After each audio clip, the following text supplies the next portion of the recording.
about to begin. We want to welcome you to the Vampire and Devil Show. We want to welcome you to the Vampire and Devil Show. It's gonna be bloody fun. We're gonna kill everyone. Welcome to the Vampire and Devil Show. With lots of blood and lots of guts. Two horror fanatics and rock and roll nuts. Welcome to the Vampire and Devil Show.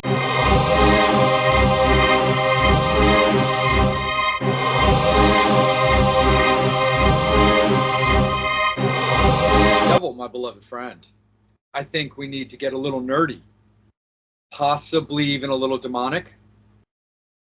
Maybe a trip down to Elm Street today, and quite possibly, I don't know, what would you say? I think we need to talk about Jersey, don't we? Oh, yeah. We have discussions to make because it's been, as of this recording, not long after you and I were invited back to the New Jersey HorrorCon to do a little bit of interview action, to do a little bit of just shopping, and just to have a good time, man. We had Mrs. Vamp with us. We got to just kind of rock out and have a little bit of a good time, man. But yeah, just like we just said, you know, we had Revenge of the Nerds. We had Nightmare on Elm Street's reunions. We had Night of the Demons reunions. Thom Matthews, yes, finally for myself from Return of the Living Dead was there. I mean, and we were able to juke and jive and avoid being thrown into a couple of jigsaw traps.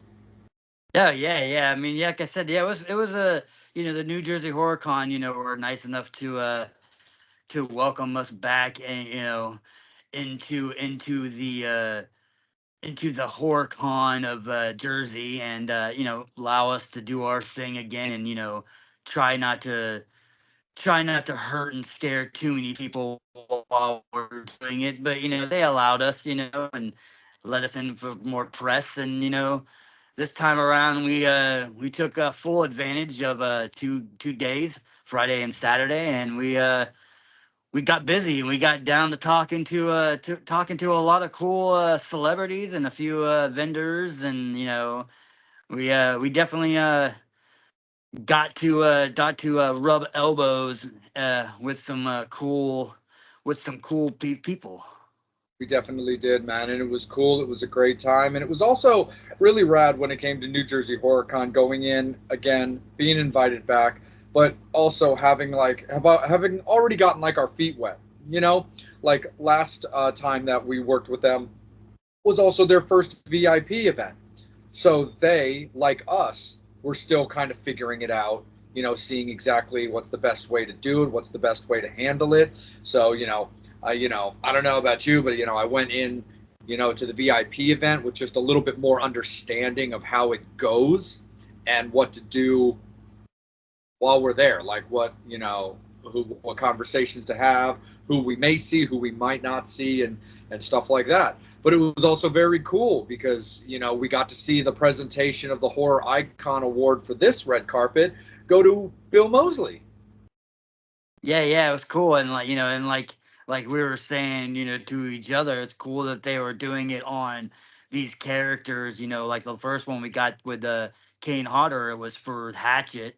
And with Bill Moseley, you would think that, maybe Devil's Rejects or something like that. But it was cool that they went back to like the old school roots with Bill on this one and gave him for Chop Top from Texas Chainsaw 2. I did think that was really, really cool because we had talked to Adam Green about that. And that was the thing that was also very cool. It's like, yes, to the common horror fan, when they think Kane Hodder, they're going to think Jason. But the thing that was so cool about them making his Icon Award for Victor Crowley was the fact that he is Victor Crowley. He's the only Victor Crowley.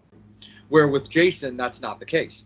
And with Bill, don't get me wrong, he is the only Chop Top, and just like he's the only Otis Driftwood. But unless you're doing the, kind of the skeleton with the upside down cross makeup from House of a Thousand Corpses, when it comes to that sculptor and that artist who makes those statues and those awards, it doesn't have as much punch. It's not as cool for them to do an Otis statue because it's shaped like New Jersey, because it's shaped like the New Jersey HorrorCon logo. But yeah, as the Otis Driftwood character, just simply going by 2 movies to 1, it's not as cool or not as interesting of a look where it's just a guy with a beard. Yeah. Versus with Chop Top, you have the ability, you've got his glasses, you've got his teeth and his mouth, and depending on how they shape it, you can do his plate and blood splatter and stuff like that. There's just more versatility that comes to the Chop Top character as an award statue than you would get from Otis.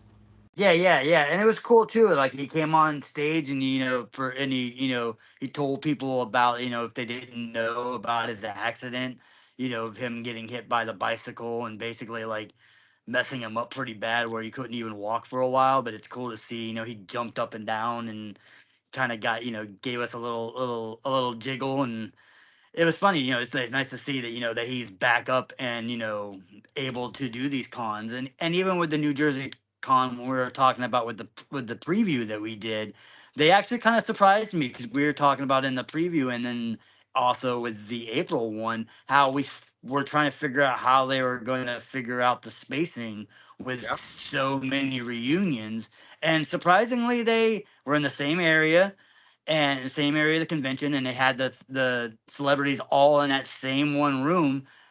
They just did a really good job of spacing them out and utilizing the space in that room, other than like the Terrifier guys being there on Saturday and had their little separate room. I was actually kind of surprised because I remember, the April one we were talking about, they didn't have nearly as many guests as this one and that just happened. And I'm like, man, how are they going to fit all these people? But they did a really good job of setting that all up and also having the Catfight Coffee people still in that spot. So it's even having them in that room, they did a really, really good job of spacing everybody at this convention. They really did, and it did make sense when I thought about it later, because it didn't really hit me when we were at the con. It hit me about like 2 days later when I was just kind of reminiscing casually about the con one time on my way to work, and is that with the Terrifier / Stream cast, they were promoted and were always going to be there as a Saturday Sunday thing. So it kind of makes sense that they would have set up a room for them, or else you're going to have an entire Friday part of the con with just a bunch of empty tables taking up space. Yeah. So it definitely makes sense, because I remember, Devil, when we were talking about that, because I was with you, dude. I was like, the only real reunion, I think, that they did for April was Hocus Pocus. Yeah, at least like significant one, yeah. Significant one. I think they had something else. I don't totally remember it just off the top of my head, but they had something else that had like a decent amount of guests. I think it was like 4 or something that were involved in a movie, but that was the only real significant reunion that had like, if somebody was filling up a poster, they would really benefit from that movie. But you're 100% right, and I give a lot of credit to Ryan and his team for that, because all the way up until we walked in those doors, I was curious. My only real thing that it was a bit tricky, and again, maybe it was a slight oversight. Maybe they also felt that with their team that works the floor, they trusted them enough to be able to handle it. But the one thing I found to be a little bit tricky that I wish they had done, because at least it basically helps, is they were kind of skimpy on like the floor tape to like let you know where the lines are going to what table. Because don't get me wrong, as horror people, we, as well as other people of certain, that have been around the horror movies for a long time and cons, you can recognize that was Linnea Quigley's line. But to just a common horror fan, could have felt a little unsure. Is this Linnea? Was this part of Night of the Demons? Which it kind of sort of was, because of course she's a member of that cast. So it kind of was, but even at one point we wanted to say what's up to Amelia, and we were a little unsure at just how long her line may or may not have been. So I simply feel the detail on the floor for lines for tables could have been a little better, but by no means did I think that took away from my experience, nor do I think it took away from a fan's experience either. Yeah, I guess that part would be kind of tricky, because you got to kind of guess on like which guest you think is gonna have a bigger line, and then kind of just that, and they maybe not realizing that Linnea's line, they knew she was gonna get it, but then like you said, that was the only, I think that as far as the con went and that room, that was really the only part of it that was a little confusing. Like the rest of it was pretty mapped out. You knew where you were standing. Yeah, the Linnea line, and then anybody who wanted to meet Amelia was kind of like you had to kind of ask somebody like, are you in a line for Linnea or are you in line for Amelia? Other than that, everybody everywhere else was pretty evenly spaced as far as like where to go, and you knew where you were standing. You weren't gonna stand in a spot that might not be who it was, which I've done that at other cons before, where it's like you're that's why I always tell everybody, just as horror fans, if it's your first time going to a con, don't be afraid to ask staff, or don't even be afraid to ask people who are just standing in line. I'm going to say most, not everybody, most people in the horror genre tend to be cool people, and they're not going to bite your head off all the time. You might get that occasional asshole once in a while, but more than likely, if you come up and go, hey, is this the X person's line?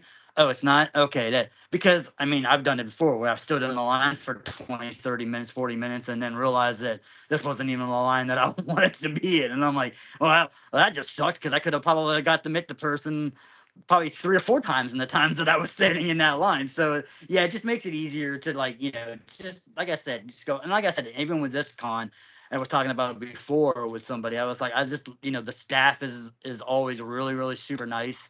Didn't have any issues at the April one, and didn't even have any issues at this one. I thought it was, well run, the staff, because like sometimes at these horror conventions, and you can kind of, you get it. Probably on Sunday, some of these guys might not have been that great either, but I know sometimes you go to these, it's because people start taking it out on the staff. Yeah. And it's not really the staff's problem.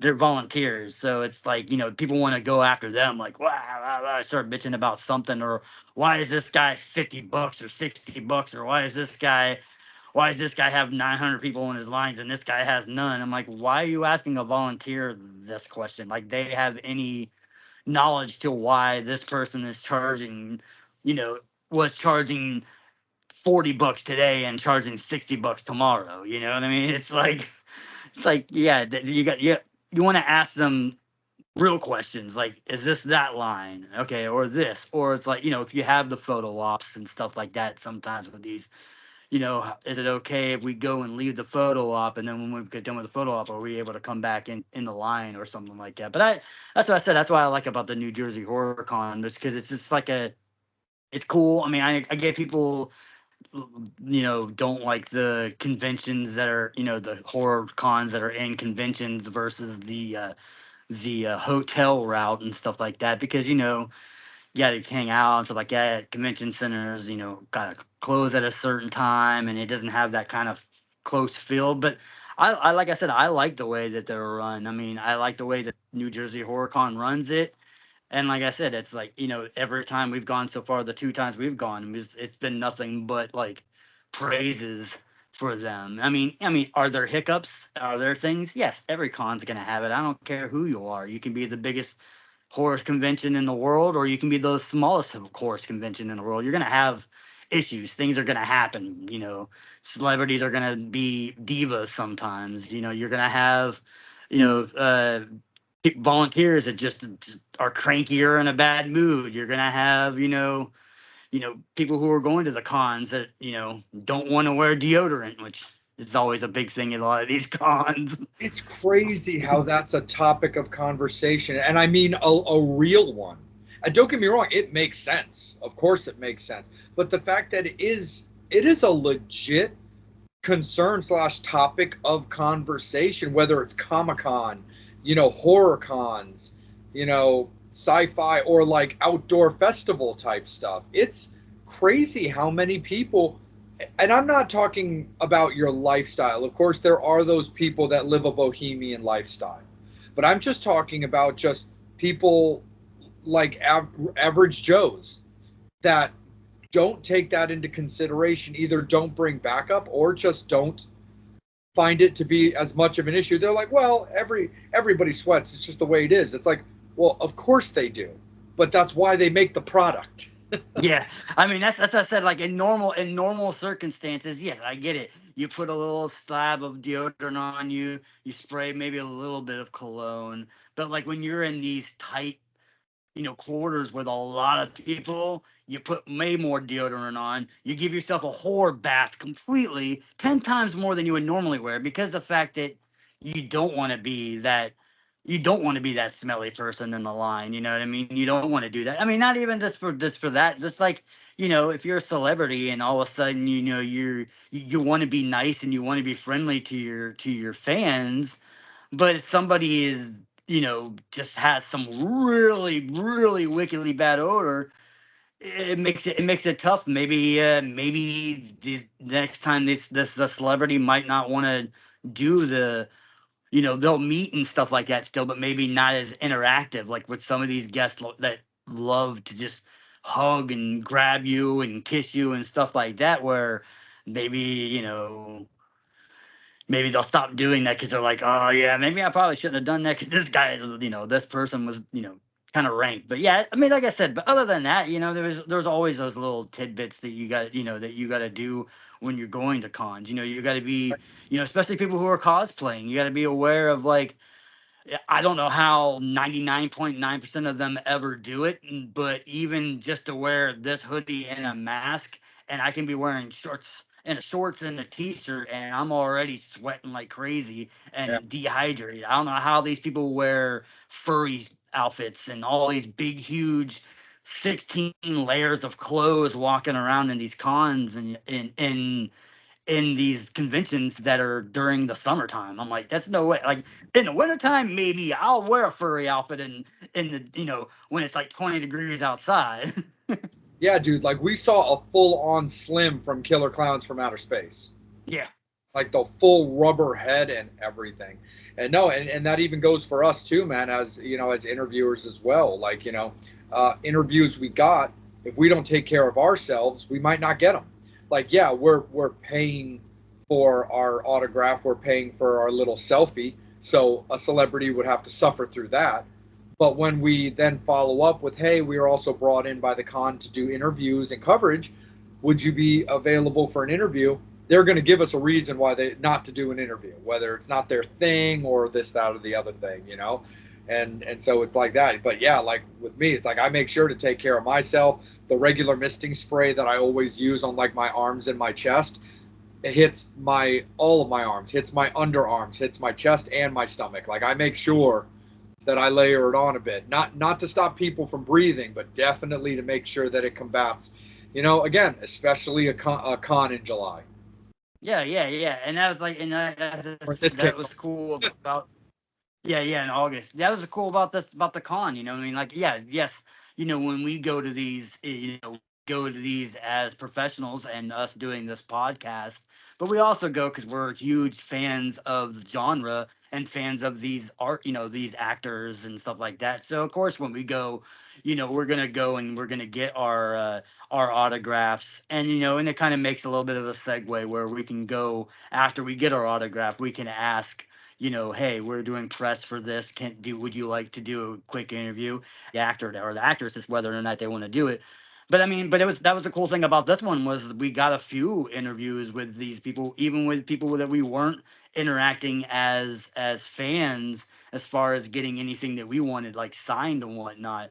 It was Yeah. really, really cool. Like, like we went up to Keith Coogan and got an interview with Keith Coogan. Just walked up and said, "Hey, do you want to do an interview?"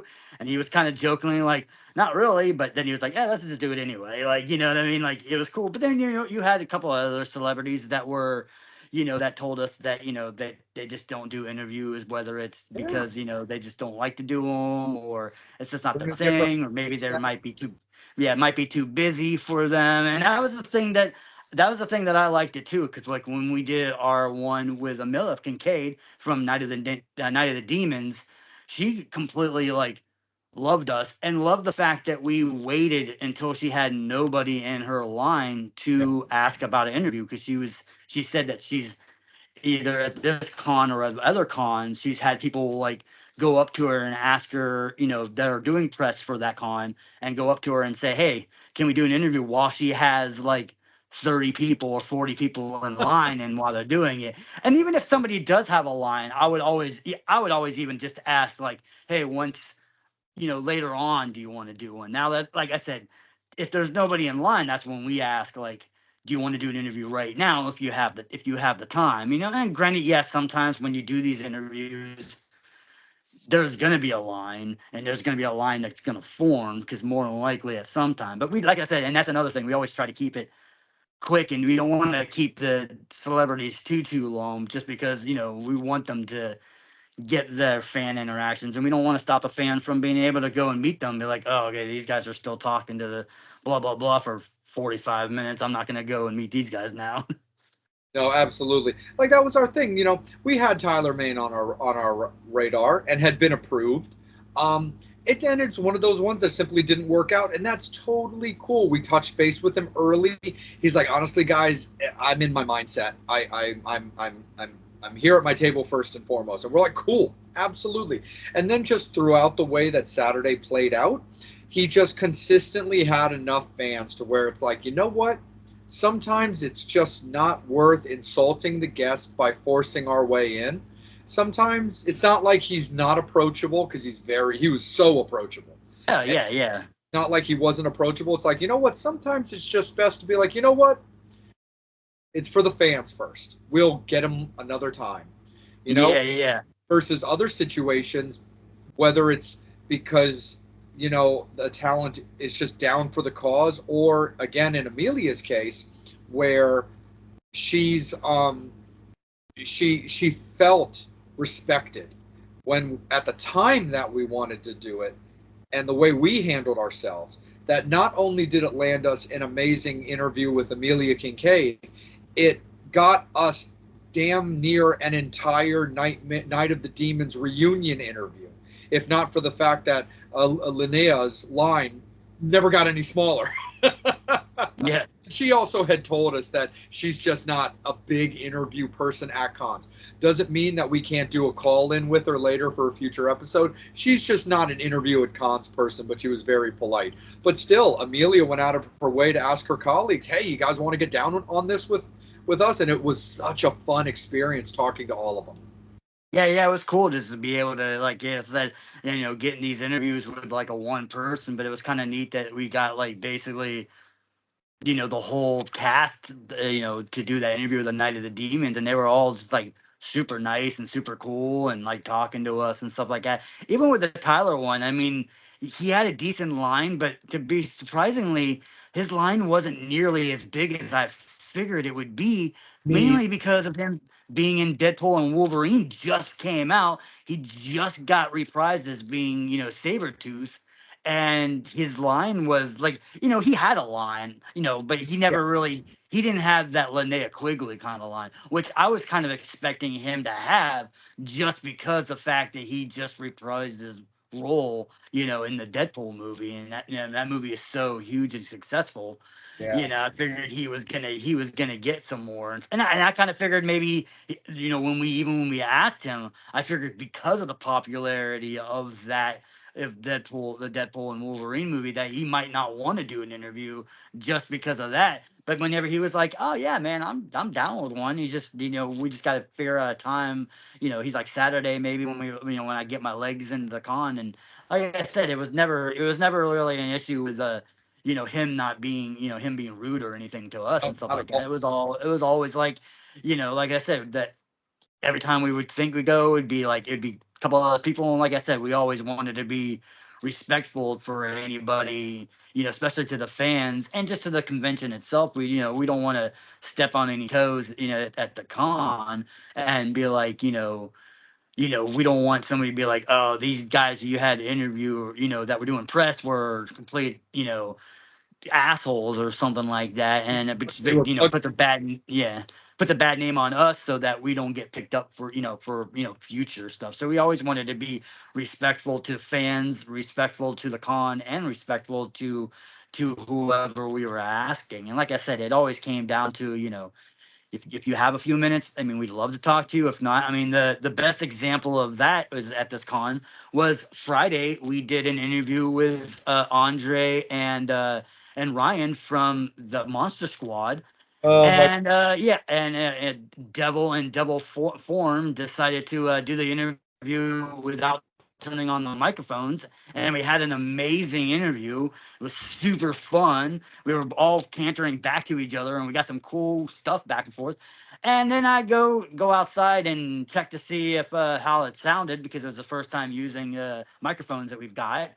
And yeah, I didn't turn on the microphone, and we had no sound, and that interview was completely a wash.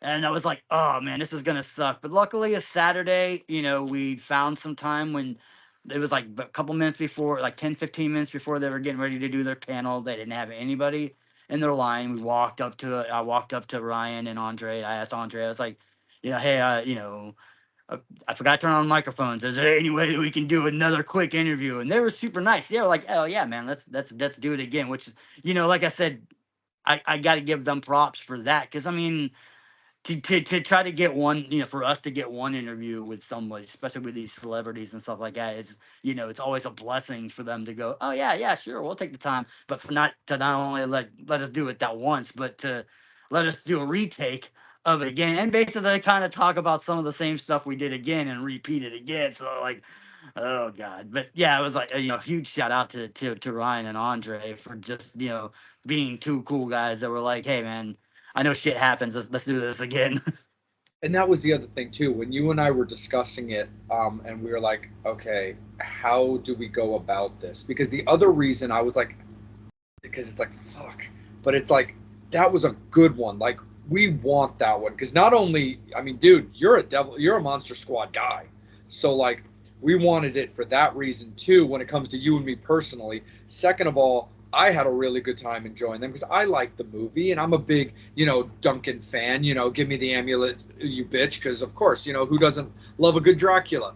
But the interview was also so good, but also two fans were like, right when we were done our first interview, who had watched the end of it and really enjoyed it, and we're like, oh man, we cannot wait to like see this interview. We're sad we missed it. And we were like, we gave them our card, and we were like, hey, give us like a week or so and we'll get the interview up just to see. Oh, nuts. But the one thing I do think played in our favor, and again, I'm sure there's many celebrities who are just cool like that understand that things happen. But the one thing I definitely felt confident and played to our favor was the documentary Wolfman's Got Nards. Because as documentary filmmakers, if anybody's going to understand a technical issue, it would have been Ryan and Andre. Yeah. So that was the other reason that I was like, well, it's one thing for us to screw up a meal like the Night of the Demons one, or like Curtis Armstrong or something. But for us to make that mistake with people who are way more in touch with interviews and that type of equipment difficulties and mistakes, it would have been them. So I think, if anything, they just got a chuckle out of it. But I will tell you, Devil, the one thing I liked about us having to do it again is we were able to hit all the points that we hit before. The only thing we really didn't cover in the reshoot was where we were going back and forth about how many vampires Ryan had possibly killed. But the one thing I loved about our second interview that we didn't get to do in the first was we actually had a really nice moment reminiscing about Horace and the fact that he's not with us anymore. And that led to a very cool segment of Andre and Ryan talking about how with this Monster Squad explosion, where there had been a very rabid cult following that they were simply unaware of, to then learning that this movie is so insanely beloved, their biggest regret is simply that he's not with us anymore to enjoy it at all, because he passed away of an illness at such a young age that it wasn't even like that typical celebrity actor musician like sad story. It was just a legit illness as a young man that we lost him with, and they were more sad that he was no longer with us to see how beloved that movie is. And that just led for a very cool experience. So sometimes, sometimes a screw up just works in your favor because you get a retake on a cool issue. Yeah. It was good. It was cool. Like I said, and we got to talk to a couple other ones. Like you said a second ago, we got to talk to Curtis Armstrong. He was our first interview that we did on Friday, which the fangs and the fans would know from obviously from the Revenge of the Nerd reunion that they had. They basically had pretty much almost everybody that you'd want from Revenge of the Nerds at the New Jersey Horror Con. And yeah, we went up to him. I'm a huge fan of his movies, and obviously like the 80s camp comedies like Better Off Dead and One Crazy Summer, but also like fans would know him in Supernatural and stuff like that. So it was really really cool to talk to him. We got to talk to Kelli Maroney, who was in Night of the Comet, and Chopping Mall, because we're a huge Chopping Mall fans, so we got to talk to her about that, which was really really cool. Robots, man, those little robots. The little robots. Yeah. It was just that's what I said. I mean, like as far as that, and like a couple other ones, like one that I was like super surprised and super cool that we got it was when they brought in, because I know Miss Vamp is a huge Saw fan, and we got Costas. And we had such a cool interaction with him as far as when we got to meet him, as far as getting our autographs as fans, that we felt like that he would have been a cool enough guy to talk to as far as this interview was. And yeah, he just was like, hell yeah, man, let's do that. So yeah, he was one of the ones I was kind of surprised that we actually got that he wanted to do the interview with us. Totally. And he was my also surprise just overall interaction. And again, this is not fair to any actor, but when you play certain characters, especially iconic ones that you become known for, sometimes it makes you wonder how they are in real life. Like, Detective Hoffman, he's an asshole. He's not a good guy. Yeah, he works with Jigsaw for the sake of teaching the really bad people a lesson, but I still wouldn't go as far as to say that he's a good guy. And it makes you kind of wonder, because he's known for playing these just gruff guys, because he is a gruff guy. He looks like a gruff guy, keeps himself in good shape and stuff like that. So I was always a little curious when Mrs. Vamp was going up to meet him. I was kind of watching and kind of monitoring to see like how he would behave. He was such a sweetheart. He was such a nice guy, not only in the interview that we did, but the way that they interacted together was so cool. And it's just so funny where you're like, man, you play these characters and you look like this guy who would just be mean and be like, oh yeah, well, thanks for your money. Thanks for coming out. I'm glad you liked the movie. Here's your autograph. Bye. No, man, he was just so nice. Like every even casual interaction I would watch from a distance, he just seemed like a genuine guy. So I thought that was really, really cool. But let's talk a little bit about like favorite interviews real quick, Devil. So like for me, definitely that Costas one, because like you said, it was such a pleasant surprise and it was such a great interview.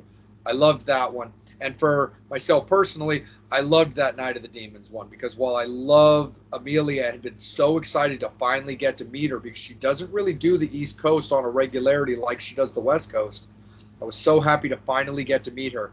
And not only was she so cool to us, loved the stuff that we brought for her, and she was so down for the interview, but then to take it upon herself to be like, well, I can help make this interview better, why don't we bring in my colleagues, was a really, really cool experience. And I really, really loved that aspect of it too. So Costas and Night of the Demons were definitely my favorite interviews as far as just fandom goes. But then, of course, like we discussed, like, I mean, the Monster Squad, even with the reboot, it was just so fun. And it was cool to have a lot of those kooky moments mixed with, like, a nice touching moment.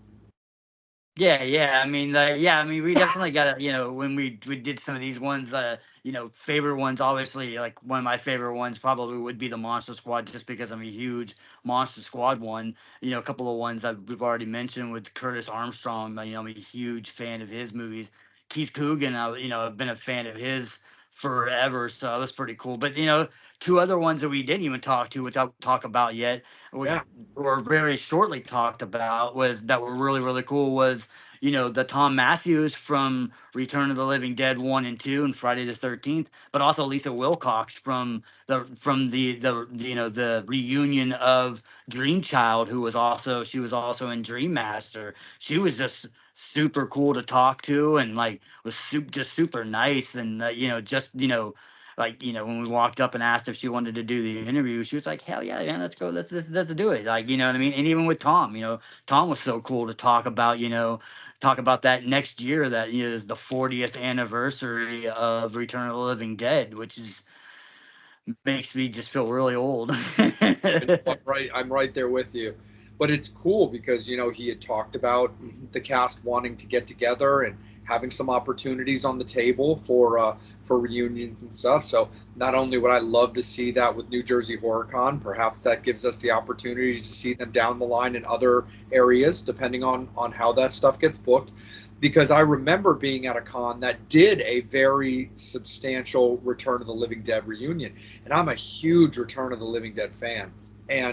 But again, that was early in my, con life, as well as still becoming a real working class person that actually had a bank account. So yeah. I really had to pick and choose at that time. So I remember having my little DVD and getting, Linnea, because even as a young man, even as an older vamp, I mean, trash, dude. Whew. Yeah.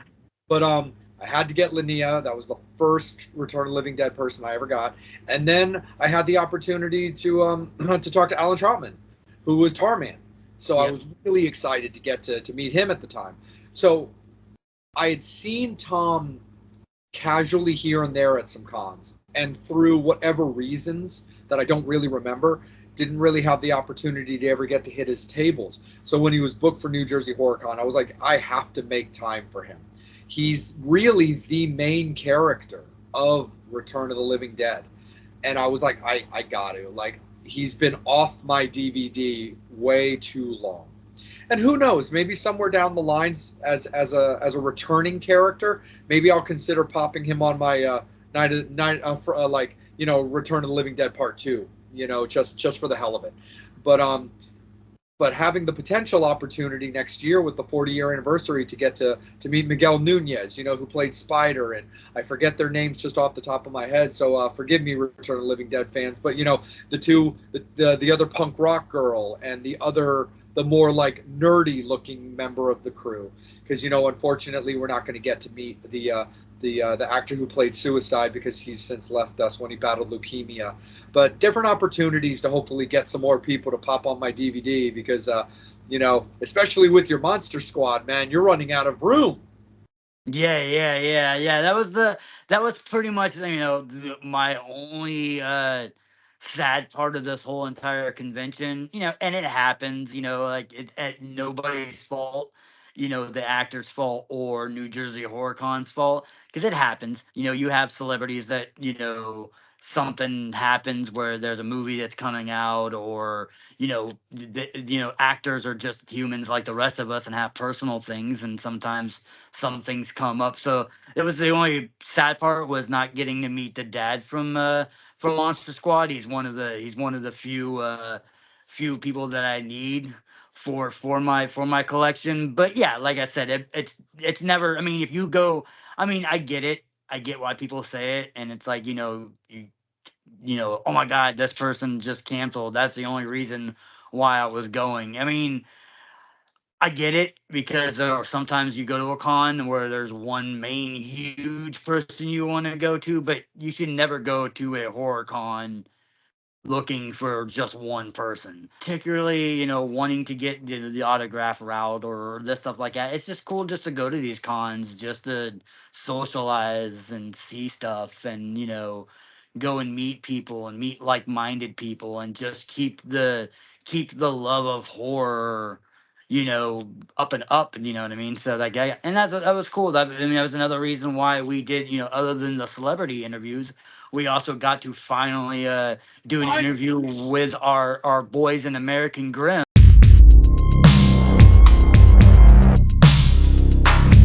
Yeah, so how cool is it to be at this, this con, and been with your sister in Adventures of Babysitting?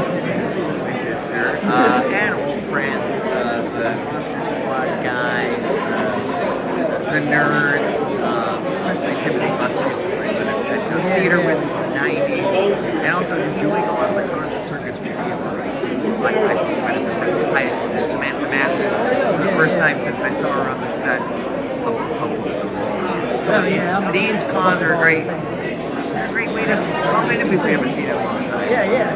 That's what we were going to ask about that too with the cons. I mean, not only get to see some of your castmates that you haven't seen in a while, but you get to see some of your peers that you might have not seen in a long time. Maybe movies that you'll go to, or fans of just movies that you've never got to see before. Guests pop up and I freak out over all the time. So absolutely, there's guests that I go get them. Because I honestly, my wife, she can't even watch Saturday the 14th with Richard Vengeance. Oh my God. She cannot handle horror anyway. So I'm trying to show her anything with the slightest horror in it. And how cool is that, obviously with the reboot of Kevin Smith and James Bob, being in that and kind of bringing out back again. Don't tell the babysitter's dead, keeps Coogan. It was amazing. And I feel very welcome in Kevin Smith's universe. And there were more surprises in the reboot that I just thought I was going to do a bit. I didn't realize he'd say and then done, man. I was so thank you, Kevin. It's wonderful to be a part of your I almost sent in a tape for Clerks 3. Yeah, you did. Absolutely. Real quick, when it comes to looking back at Don't Tell Mom the Babysitter's Dead, one thing I kind of wanted to ask you was, how do you look at the morphing of your character from the rebellious teenager to kind of taking his life seriously? The whole point of the character is the metamorphosis from a dirtbag, selfish, stoner, couch potato, burnout to a more makeup that cares about his family and cares. And that's what I love. I just love them to get to the entire reason. Real quick, Devil, sorry, my friend. Quick question for you. Do you hold yourself accountable for killing the babysitter? Yes. Was it your room? Well, anyone who says that she didn't die because she saw Kenny's room, they're an idiot. Obviously, Kenny's room killed her. I love it. I'm like, that, absolutely. He's so passive about it, and he never met her. And so I love the line when they're jumping the rise of where he goes, yeah, she was a crazy baby. He never met her! He cared about his skateboard. But he killed her, I know. And he cared about his skateboard. Great. Thanks, Devil. Right back to you. And then, like I said, one of my favorite movies of all time, other than Adventures of Babysitting, Don't Tell Them. I love Toy Soldiers. Toy Soldiers. Awesome. Such an awesome cast of young actors. Great cast. Such a great movie. Ross McDawson. Yes, I love that movie. It's just a great, epic movie about, rebellious, private school and stuff like that, but then, kind of all of a sudden, you gotta defend yourself, too. We called it Dead Poets Society meets Die Hard. That's a good Boys prep school, taken over by terrorists. And we've lost a lot of cast members on that. Now that I think about it, Sean Phelan, who played Joker. I was going to say Will Wheaton. He died in the movie. We lost Mason Adams. We lost Wilcox. We lost who's the guy that is Will's dad?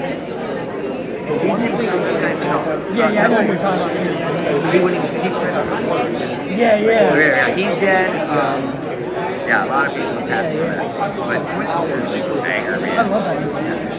Like I said, and then obviously, I'm a huge fan. You know, you gotta do Disney. You get soft one. I don't care what everybody says. I love Cheetah. Why does someone say different? No, it's a people part like, of you know, when they movie. talk about the horror movie genres and stuff like that, I'm like, you know what? I got the soft ones of the Disney movies, and I love Cheetah. It's straight up rated G. Yep. And we released it opposite week to Batman's Return. Like, it was the bloodiest, violent summer. And it's painful. Now, a friend of a friend I met, he had done some time.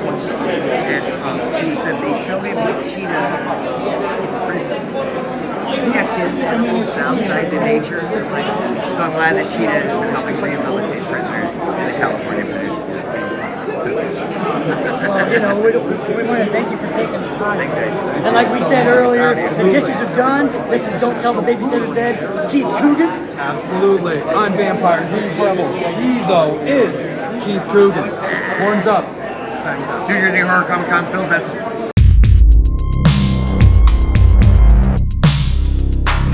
What's up, Fangs? How are you guys doing? We're here with a brand new interview. We're back at New Jersey Horror Con to talk all about what's going on, have some great conversations, talk with some great people. We are very excited for this one. Thom Matthews, thank you so much for taking a little bit of time to hang out with us. Of course, Return of the Living Dead, Friday the 13th. That's right. But we were also talking yesterday briefly that we got the 40-year anniversary of Return of the Living Dead coming up. I mean, 40 years, that's incredible. Isn't that crazy? Yeah. Time flies when you're having fun, right? Yeah, Absolutely. How do you look back at, for in your case, the first two movies of that franchise? Yeah, it was quite, probably my favorite, for the first one, my favorite filming experience I've ever had. Even the more work I do, I look back because we really bonded with the cast, and just it was a good time. You know, the 80s, it was a good time to be around and shooting horror. Absolutely, for sure. And it's one of, like, you know, of course there's the history of, you know, zombies becoming like a main thing with George and everything like that. But you guys were really your own style of zombie movies where, like, you know, there was more vocals, you know, brains were a thing. We had that conversation, which is my favorite scene with the old lady. Yeah, and the send more paramedics. Yeah, why do you eat people, not people, brains? So that whole scene was pretty mind blowing. Absolutely. Devil? Yeah, I love that. Like when you were talking about being in that first one and the second one, how like all of a sudden you're like, wait, this seems kind of familiar. You know, I love that. Like the campiness and the like in jokes that like if you've seen them, you're like, oh my God, you know, and then all of a sudden like the Michael Jackson, Walker coming out of it. I love it. The fact that this movie was more of like kind of like the Night of the Living Dead, but with that slapstick 80s comedy. Mm-hmm. It's a lot of fun. Absolutely. And how do you, considering that you mentioned that you've got a giant collection that's of cast members from Return of the Living Dead to celebrate next year, how do you look back at those relationships from those movies, with Miguel and everybody, and of course, unfortunately, Suicide's not with us anymore, but how do you look back at those relationships? Oh, they're great. That's the fun thing about doing the conventions is you get to see everybody in the cast and keep us close. We stay close outside of the conventions, but it just brings us all back together. And, it's a lot of fun. Yeah. And especially like with that, we were always talking about people doing the makeup and stuff like that. How was it like, doing the makeup for the movie and stuff like that? Did you have fun with the makeup and the prosthetics, or? Well, my favorite. Most of my scenes were with James Kieran, so we were in the makeup chair together a lot, and just listening to his stories as a young actor growing up, because he was a veteran at that time. Yeah. It was a lot of fun for me, and the makeup, depending on what point of the makeup we were in, it took anywhere from an hour to 4 hours to put on, so it was a really special time. On part 2, we found out that we were born on the same day. Oh, so man. we had the same birthday, so maybe that's why we gelled so well together, and we didn't live too far from each other, so we celebrated our birthdays every year until he passed. Oh, that's awesome. Yeah, yeah. And how do you look at becoming a zombie and then battling Jason Voorhees? Battling the zombie, basically, right? Yeah. Yeah. It was a lot of fun, you know. I did Return first, and then a year later I did Friday the 13th Part 6, and that was another great experience, filming experience. The opening sequence in Part 6 is amazing. Yeah, The credits, so good, for sure. Yeah, and especially with those, like, you know, with the movie and the one-liners and stuff like that. Do you get a lot of fans coming in there and be like, I can smell your brains, let me eat your brains? Do you get a lot of, like, people coming and quoting you and stuff like that from the movies? They have their special quote that they like. Yeah. But there's so many. It's laced with so many great one-liners. Yeah, exactly. Awesome. Absolutely. Well, Tom, Well, thank you so Yeah, much. yeah, We really yeah. appreciate it. Thanks for taking the Thanks. time. We'll be back with you guys in a little bit. I am Vampire. He is the devil, but he Thom Matthews. is Thom Yeah. Matthews. Return of the Living Dead. Thank you so much, guys. We'll see you in a little bit. Horns up, fangs out.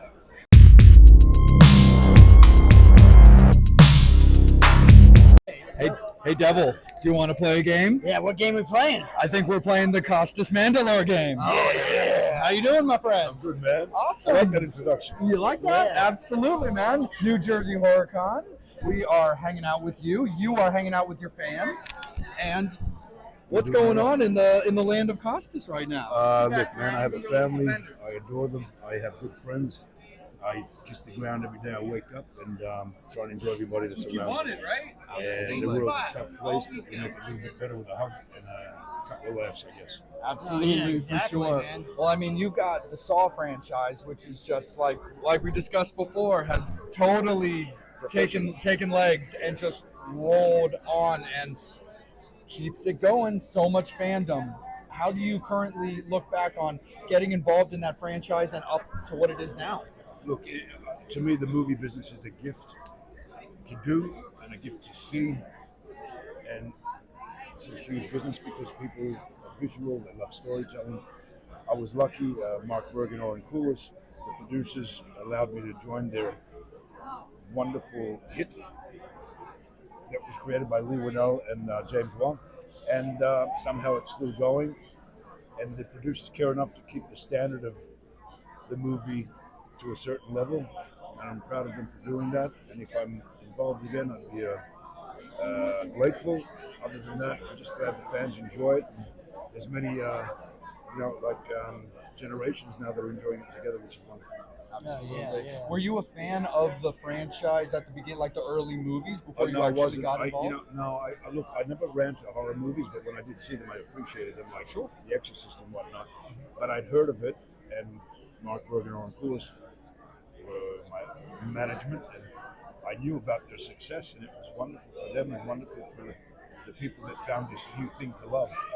And they've kept it going, and let's see what happens next. Absolutely, for sure. Yeah, we definitely hope that there's going to be some more stuff going off in the future. Devil, let's kick it over to you, though. That's the cool thing I like about the horror films, and especially like the guys who are so evil and such badass in these movies, that they tend to be the nicest people in the entire world. Like Don't tell anybody that. But I love it. The villains are usually, you peg, they're like, oh my god, I don't want to go meet this person because they're scary in these movies. Which, like I said, you're just the nicest people. You're an actor.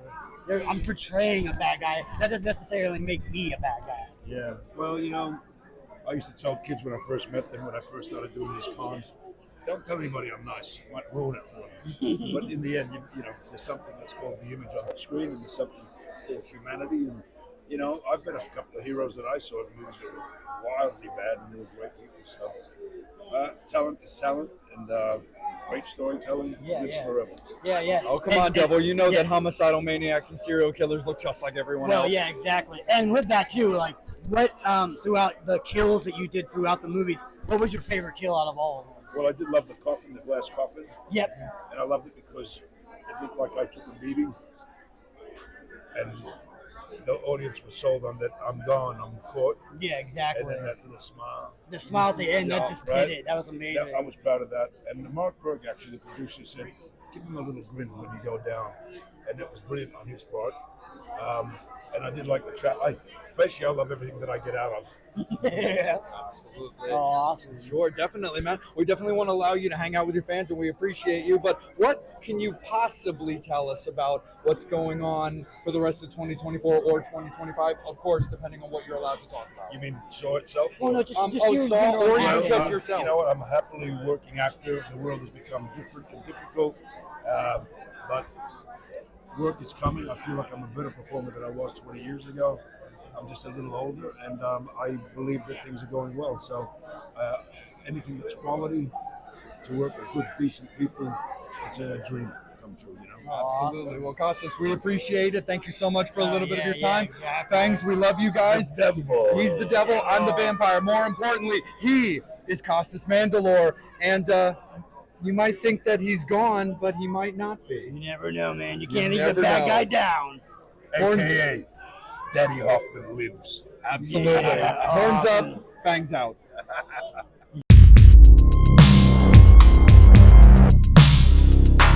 Welcome back, Fangs. We're back at you, still at New Jersey HorrorCon.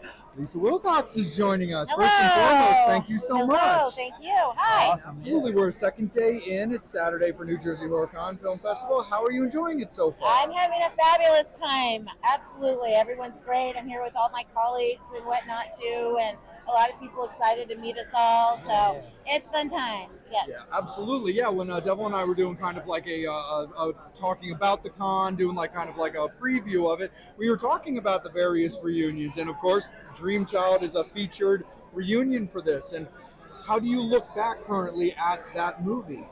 Well, I can't believe it's been 35 years. That's for sure. You mean 3 years, right? You mean three, right? It feels like I just did it last month. Honestly, it's so bizarre. I have such significant memories, great memories, and it's just really fun to reunite with this cast because we haven't really stayed in contact. So it's been great to catch up. Yeah, as I say with these conventions, especially when you got, a lot of your peers that you worked with and you haven't got to see for a while, it's cool to reconnect. But do you also enjoy, meeting people that you haven't seen or people that you might have worked with throughout other times? And Absolutely. Yes.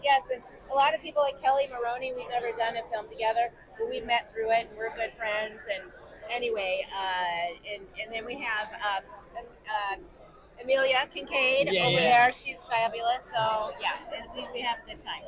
Absolutely. Yeah. And I mean, Devil and I talk regularly about Wes Craven and his influences and all of that kind of stuff about a movie like Nightmare on Elm Street that jumpstarts an entire franchise when at first it's kind of like a new idea, a new concept. Yeah. You're kind of throwing things against the wall and seeing what sticks.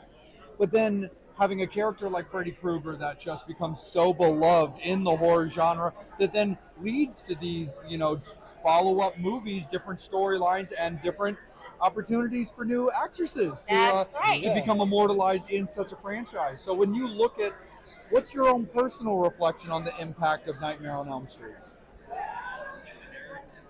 I don't know. People love horror. I mean, I would say, Nightmare 4, the Dream Master, was #1 that summer in 1988 for 6 weeks. And a lot of really popular films came out like Young Guns and whatnot, but we beat them in the thing. Yeah. So I feel like, as Nightmare on Elm Street has grown, the popularity of horror is grown. Like as actors, when we're starting out, it was like, you're going to do a horror film, you know what I mean? Yeah, it was looked down. It was looked down upon, but it was how young actors could get tape and have a job, And now it's highlighted. Horror is huge now. So I feel Nightmare on Elm Street was a big part of that change in reflection about horror and what it has, what it does for us. So obviously, obviously the huge 1, 2, and 3, and then all those came out. Were you a fan of the series before you got asked to come onto it? I've been a fan of horror since I was knee high. Nice. So I'm already a fan of Nightmare on Elm Street and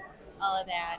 And so, to become part of the franchise was like a dream come true. Yeah. And did you know, because obviously you're 4 and 5, did you know that you were going to come back for the next one? Or was that something that came out later and you're like, later. Oh my God, I'm going to get asked to do another one again? It came out later. Oh, They nice. asked me later after 4 came out.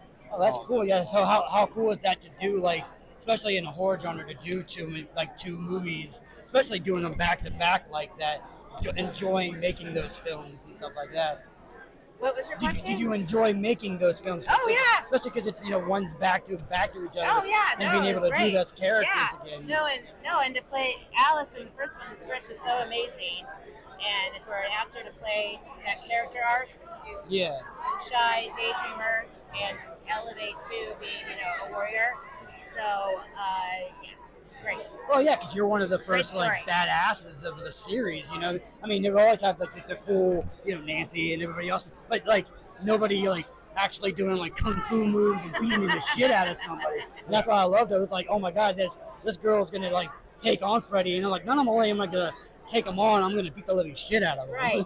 Yes. And say, evil will see itself and it shall die. And showing the mirror and it explodes. I mean, it's such a great, interesting concept story. It kind of reflects life, about evil versus good and all that kind of thing. So. Well, I also got to ask you myself too, because I'm a huge Bill and Ted fan. So I got to ask you about Bill and Ted's. Well, I did the TV series. The TV series, but still part of the franchise. Oh my gosh, what fun was that to play Missy? And we filmed that in Vancouver and was there for a few months, and I mean, a blast. And of course, I was already a fan of Bill and Ted's Excellent Adventure. I mean, come on. Yeah. So, yeah. And it's funny because you're playing Missy. You're playing kind of a taboo character as the series played out. Totally. Yes, it was fun. Really fun. I love doing comedy. Oh, sure. So, is there anything that you're allowed to speak on that you have coming up for the rest of 2024 at the moment? Well, actually, I left acting for a long time, but I came back just about a year before COVID hit. Anyway, if you just type in my name on Amazon Prime or Tubi, Lisa Wilcox, it will list. I have, I think, seven things that are streaming right now. Oh, nice. There's Seance and the Queens. There's Barbie Rehab. There's Mystery Spot. There is Murder Anyone. A whole bunch of stuff that you can see now. Teddy told me to. Lots of stuff. So it was just easier just type in my name and you'll find me. And Tubi's free, by the way. Oh yeah, we love Tubi. Absolutely. But a lot is on Amazon Prime. And the cool thing about Tubi now too is like they're bringing horror back. They got so much horror in it. The Soska sisters brought out a movie that was strictly just for Tubi. So I love that that they're kind of bringing back the genre. And like you said, with movies like that Terrifier now being so huge, it's great that these movies that are getting bad, now you can kind of go back, and these younger generations can go back and watch those movies and be like, oh my god, how do we know horror was so cool? I'm like, we knew horror was cool when we were kids, that's what we and grew some up of the with. things I listed are more mystery, comedy. It's not all just horror, but and actually a movie I did is not horror called What Happened to Dorothy Bell. We're accepted at the Austin Film Festival, which is a huge film festival. So I'm going to be going to that. And I have done already 4 films this year, and I have 3 more to do. Oh, nice. Remember Motel Clown? Oh, Clown Motel, Clown Motel? Yeah, we have mutual friends in that movie. I'm doing the 3rd one. Yeah, we have friends that are in that. So. Yep. So our friend Dietrich with all the plus signs tattooed he was in the first and the second one. Is going to be in the 3rd one as well. So you'll see him. Awesome. All right, cool. Absolutely, for sure. But Lisa, thank you so much for taking a little bit of your time. Absolutely. Thanks. We love you. We'll be back in a little bit. I'm Vampire. He is the devil. But she is Lisa Wilcox. Horns up. Fangs out. Awesome. Ciao.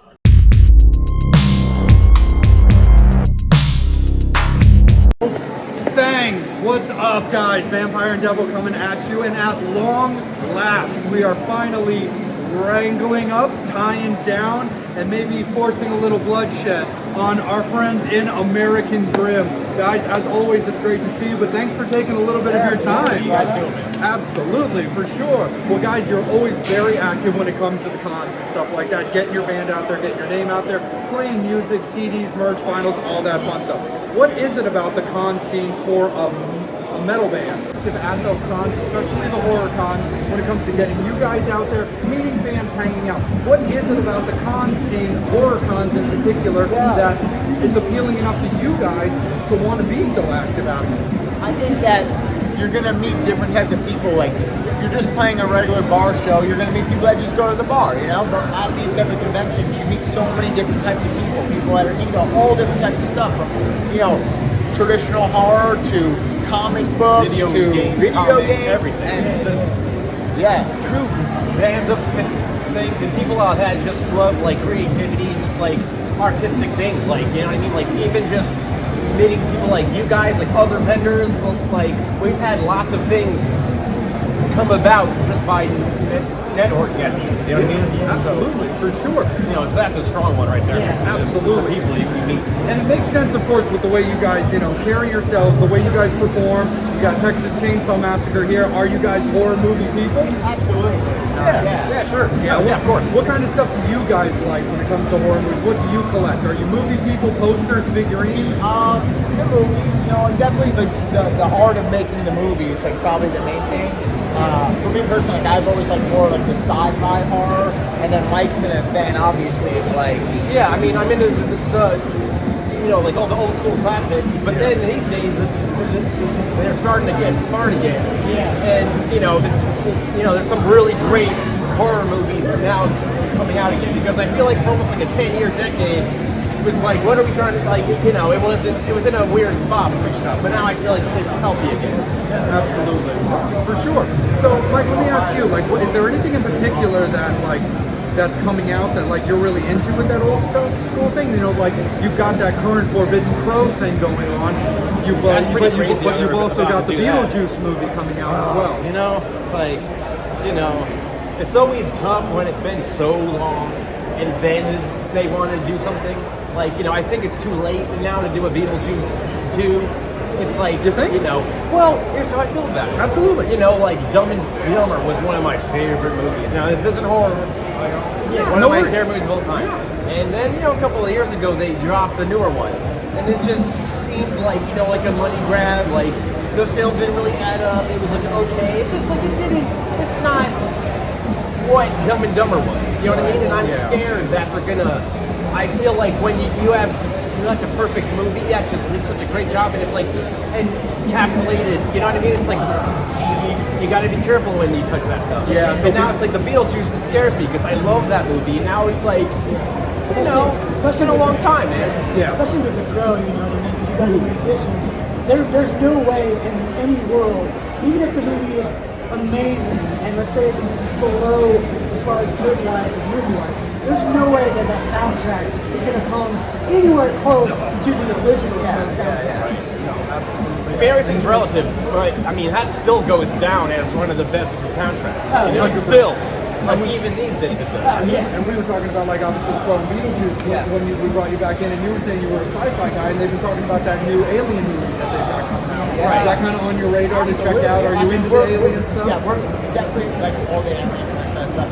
And then, like, we always talk about Fire in the Sky as like our favorite. Fire in the Sky is my favorite alien abduction movie ever, because it's like so fucking crazy. It comes down and he's like whimpering and shit. He's all post-traumatic stress he gets from it. Yeah. It's down, hands down. I watched it again like recently. Exactly. Well, those are like we like, or I guess I like personally like the ones that are like from the stories of how we think the aliens are. So sometimes with like the other alien movies where like the aliens don't look like the 3-foot tall creatures that when we think of a traditional like alien. Independence Day, it's like this crazy ass thing. Like I like to see movies where the aliens look like a traditional like gray alien.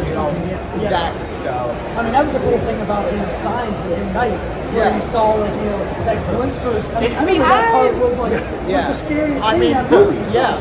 No, they did a great job with that. Dude, he goes, whoa! Split second. He's on the couch. Whoa! Yeah, it's so literally like an alien for a split second. That scene, now the only thing about, you're talking about Signs, right? Yeah. The only thing about that movie that throws me out is the water. Look at it. Why'd you come to Earth? A planet full of water. 90% water. Yeah, you're not going to have that figured out. Yeah, it's like, come on, M. Night. I was like, that was the only part. And then they dropped the ball slightly at the very end where he ran out of money. He decided to end the film. He's like, we're going to leave an ending. But Temple, remember, we were talking Come on, about M. Night. The Skin not that long ago, as far as like alien movies. Scarlet. Oh, yeah.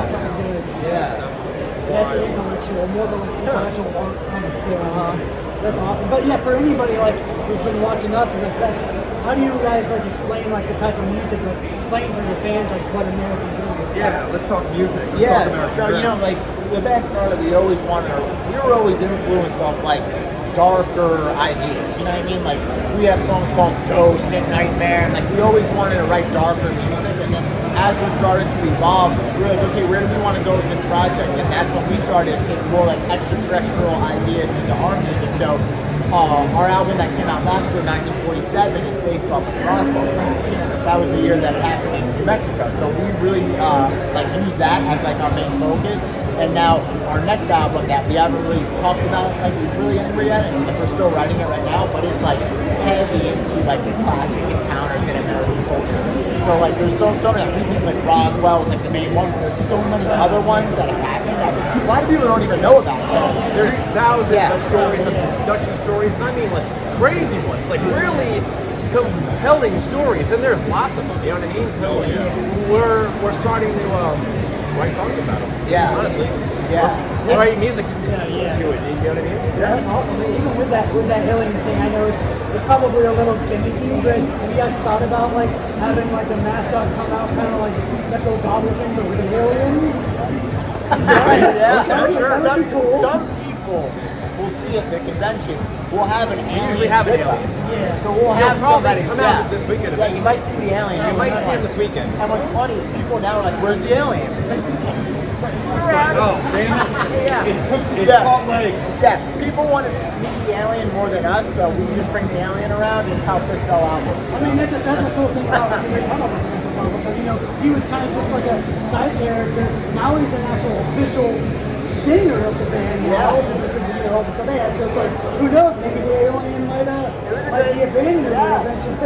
Everybody needs a mascot, man. Yeah. Well, my friends, Corey and Crystal, they have a band together called Noxia, and Corey has his own band called Carbon Stone that Crystal's a part of as well.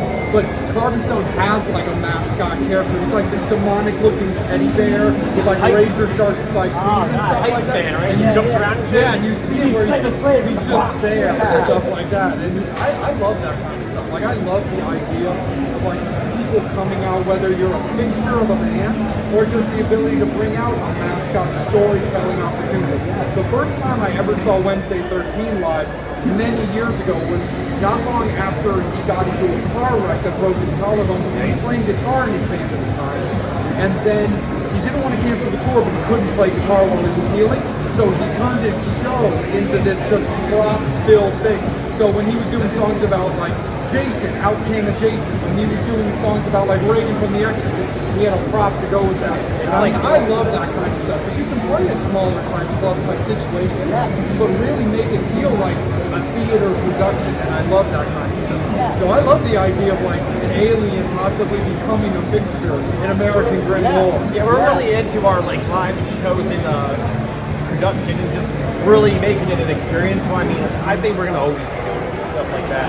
We don't, you know, we like to go like over the top with our live shows. And be weird. Like bringing an alien out on stage would be weird. Like let's do it. An actual alien. An actual alien. Yeah. Not a guy in a mask. No, an actual alien. An actual alien. Like we caught y'all. Area 51, y'all couldn't do it. Yeah. Not only did we get them putting them on display. Who knows? It could be Paul. It could be Paul. Maybe. We don't know. So what can you tell us right now about the rest of 2024 for you guys and like the early part of 2025, if there's anything you can tell us officially? You know, we're in the studio right now, man, so we're getting ready to we feel like we're dropping our best music yet to come, you know, so we're working hard, you know, again, like we're gearing up for another huge release, man. Yes, yeah, we're really staying focused and staying creative, and that's basically it, you know.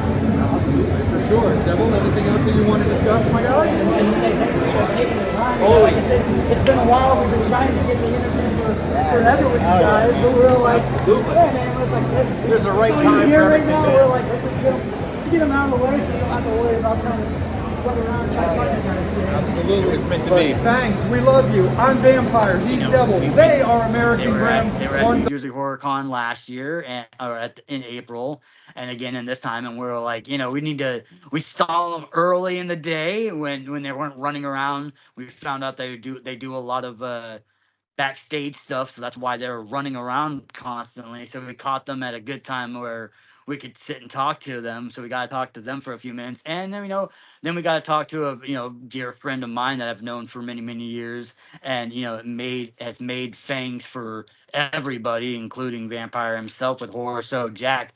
So it was awesome to to finally nail an interview with him, because you never know what shady things he's doing, so it's hard to keep him down, but. I know. And it was so funny, too, with American Grimm, because you and I, not only just when at cons that we would do press at, even just at cons that we were at as fans, we just would keep losing them.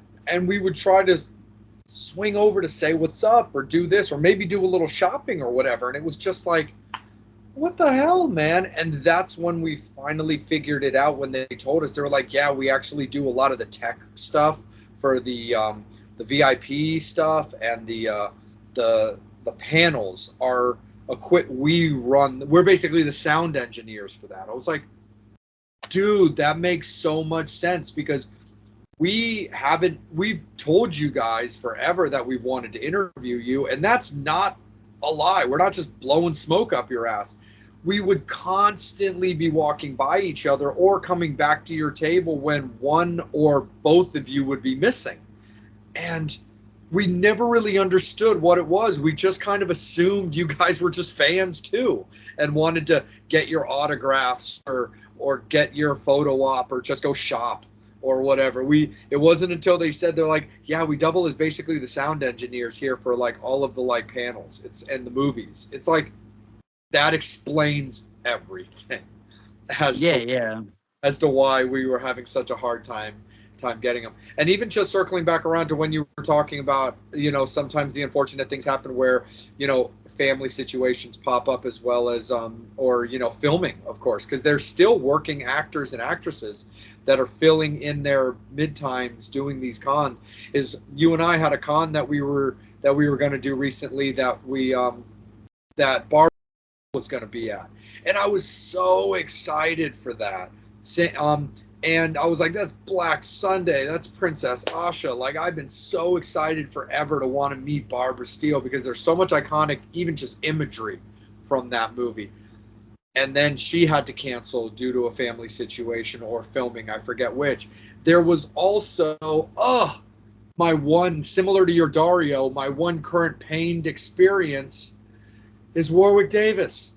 Yeah. And they were able to make it happen, but a conflict arose, but then they weren't able to make it happen. And I was like, they had Warwick Davis. I love Leprechaun, and you and I are both Willow people. And I was like, oh, finally, literally after 20 years of cons, finally. Had to cancel due to a family emergency. A few days later, got it worked out. Everything is good to go. We got Warwick back. Hell yeah. Another second chance. Let's do this. And then, again, our courtesies, our love, and our affection out to the Davis family. Warwick did have the passing of his wife, and they definitely had to scrap the appearance, and that wasn't able to happen. And of course, Devil and I might have been around for 100 plus years, but family first, no matter how many decades you live.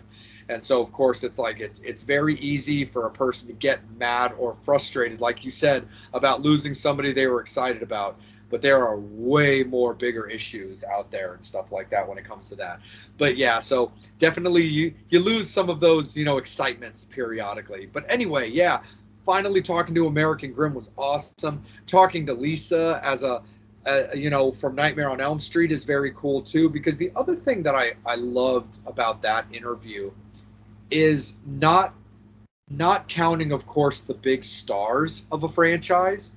Return characters are not common, especially in the slasher genre. That's kind of the whole point of the genre, is to kill everyone.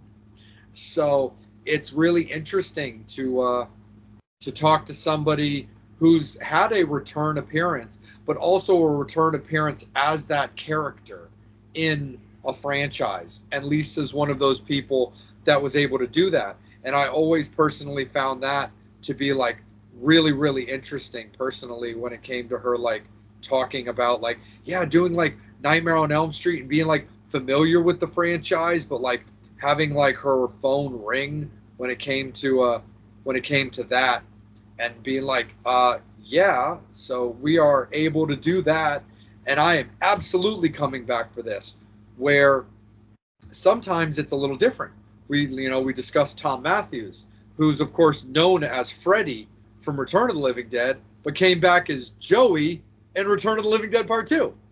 Yeah, which I always loved that because it was basically him and what's it, I can't remember the guy's name's character, but yeah, they're basically back, and we even made a joke about that where it's like, doesn't this seem kind of familiar? I love that, the stupid campiness of the Return of the Living Dead series with that, where they're playing two completely different characters, but they're in that same world again. And I love how they kind of like break that like fourth wall before all that fourth wall stuff was even big. Like when Deadpool was talking to the audiences and stuff like that, they kind of did that kind of too, because they were like, wait, this all sounds familiar, like we've done this before. But yeah, as I said, I love that's what's cool about the thing about that. But as I said, going to these cons and just having fun and getting to meet these celebrities and getting to meet these, get some cool and merchandise. They always have like really cool vendors and stuff like that always. So it's always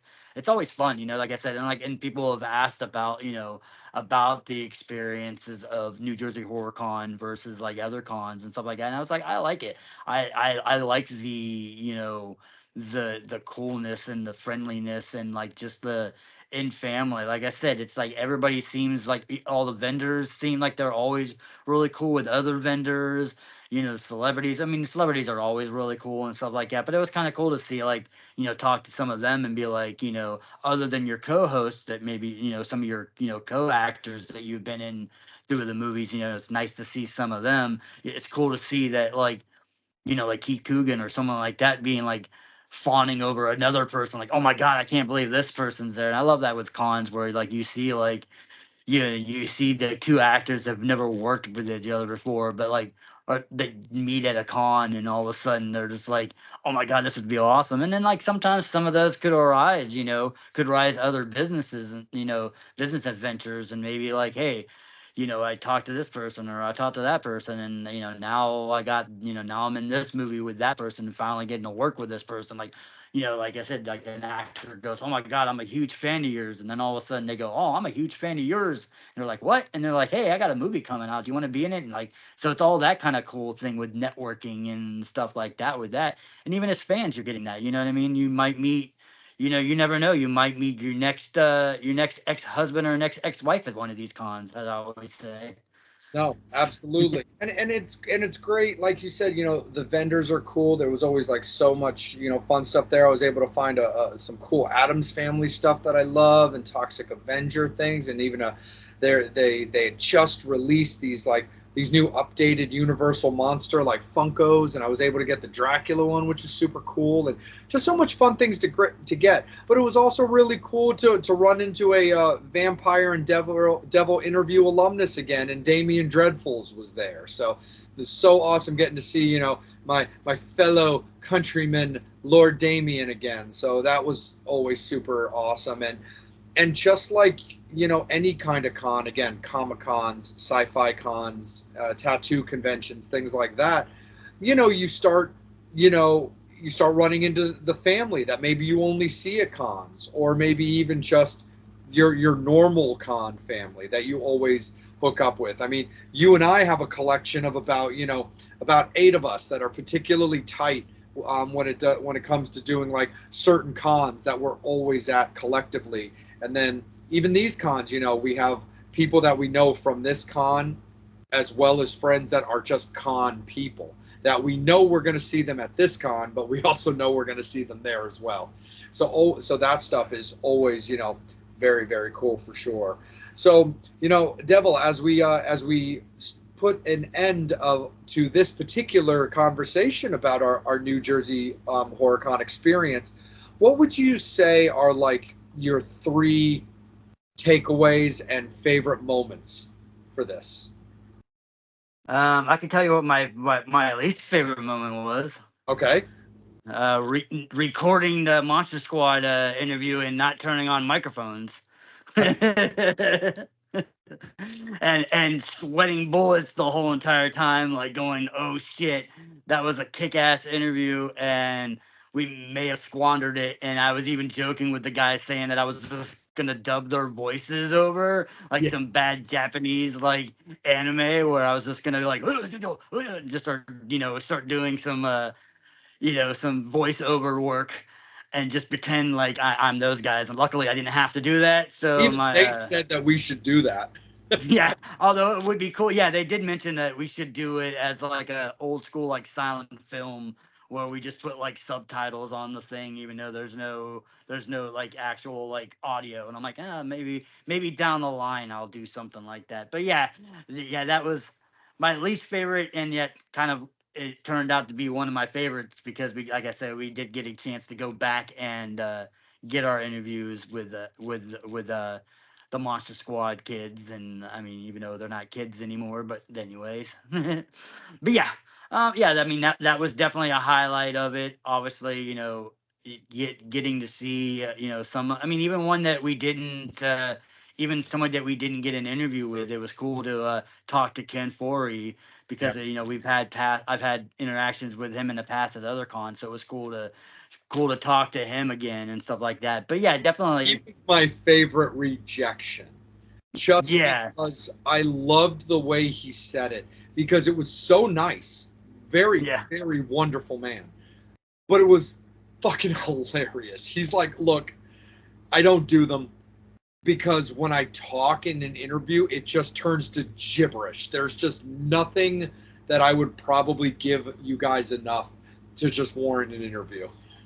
It was that. Yeah, it was like the nicest rejection for a non-interview ever. Where like some people were just like, we never really we didn't have any of the bad interactions at this. We didn't get anybody to be like, fuck you, get away from me kind of moments.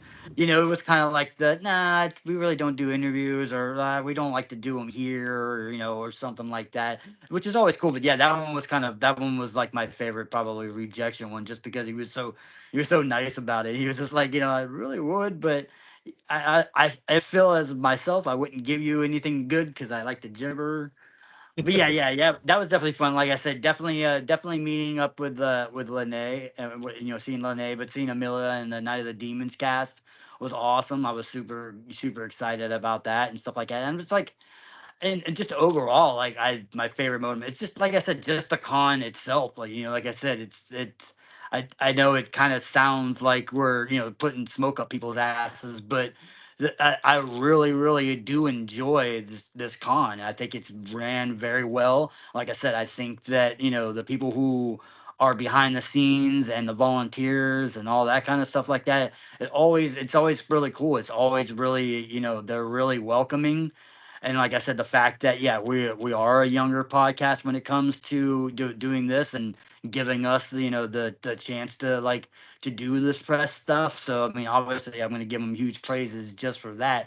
But like I said, I mean, I like it. I like the atmosphere. I mean, I hope I wish them the biggest success in the world. I kind of, but in saying that too, I kind of want them to be successful, but to a point where they don't start getting too big and start getting like too big of a horror con where it starts becoming more drier and stale, or like, some cons can get sometimes. So I'm really hoping, even though, like I said, they've been doing this con for, I think this is the second year at this place, but they've been doing this con for 15 years or something like that. So they've been doing it for a while. I know it was mostly in the Atlantic Showboat area, like in Atlantic City and kind of stuff like that part of New Jersey. But I like the venue. I think the convention center is cool. I mean, the only issue with the convention center is that it is a convention center, and they can run so many different events all going at the same time, so it kind of makes it struggle for parking, which we had to do a little bit of jiggling and juggling on Saturday. But I mean, even hotel conventions tend to be usually worse because you have a very more limited space versus conventions. You have a lot more space. Like I said, the only problem with conventions is sometimes you're running your convention the same time someone else is running another convention, which I always love when it comes to the horror conventions, because there's always at convention centers, there's always other cons going on or other events going on in that convention center that are about as far away from the scale as horror can be. And you see like, you see like a bunch of old people or like people like in church gear and like some kind of like, religious thing over there. And then they're looking at all of us like in monster suits and blood and guts, and like they're probably in their convention center praying for all of us right now or something.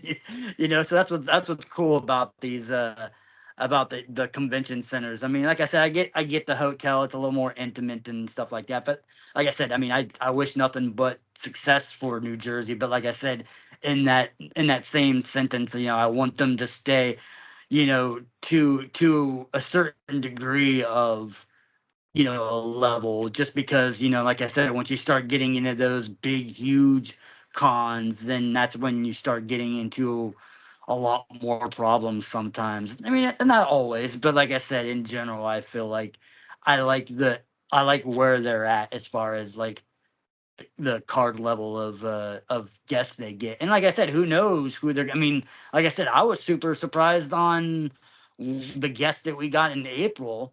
And then we were talking about like how many people they got for this August one. So, and we can mention now that they've already announced that they're doing another con. It's going to be a 2-day one in March as far as doing that. So I'm kind of surprised, kind of waiting to hear who they get for that one, because like I said, I mean they outdid themselves from our standards seeing this con, because like I said, we're new to the con, so this being our second time. So that first one in April and then this one, they've already succeeded way over what how that April show went. Absolutely. Like, so, and I agree with you in all of those. So for me, like, just loving Night of the Demons like I do, that was my top thing. Finally getting to meet Amelia Kincaid was very, very special, and I really love that.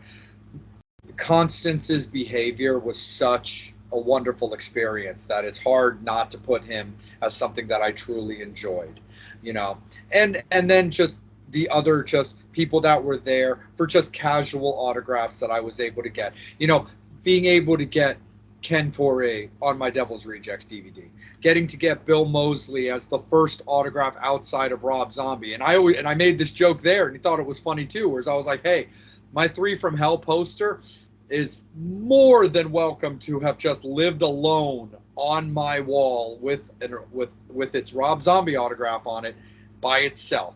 But having it as my potential fun little project for future autographs is cool. And Bill Moseley is always so wonderful that it's great to get to meet him again and get him as my first other official autograph and have my Otis Driftwood on my 3 from Hell. It was really, really great. So, I mean, I loved getting that. And then, of course, Thom Matthews and getting to add on to my Return of the Living Dead was very special. So when it comes to the upcoming cons, yeah, I'm really excited for looking into March.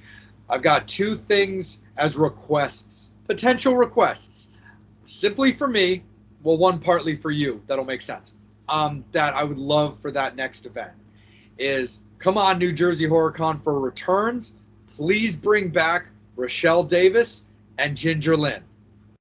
Now, yes, they are absolutely going to be involved with New Jersey Horror Con this year in late September.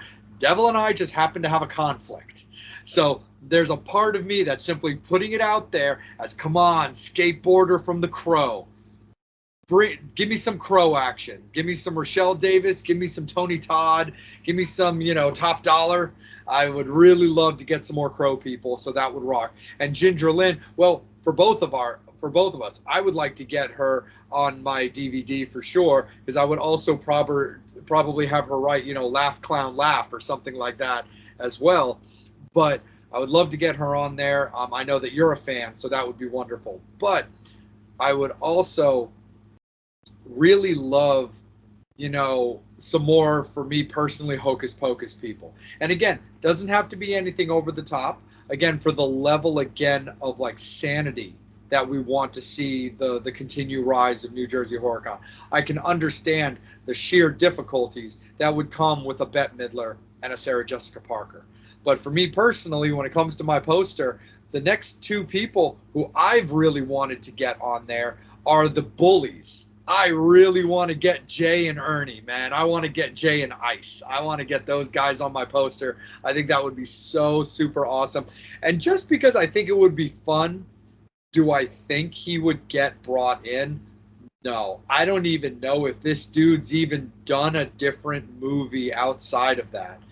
But simply because he happens to be on my poster and he is kind of recognizable, I wouldn't hate to get the guy who was the singer of the band in the skeleton outfit at the when the Sanderson sisters performed I'll Put a Spell on You.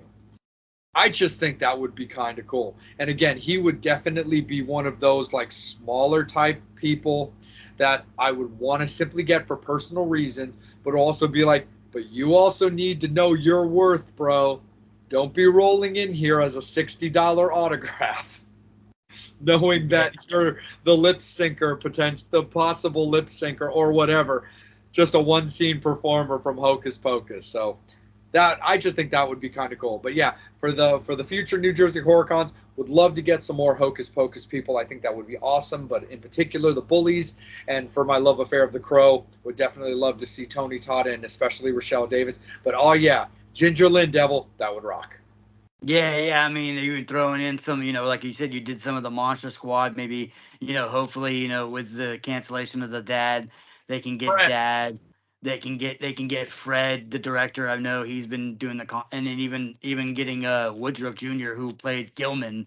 I would love to get them. And there's a bunch of other. We can hope for the mom from Lost Boys as ones.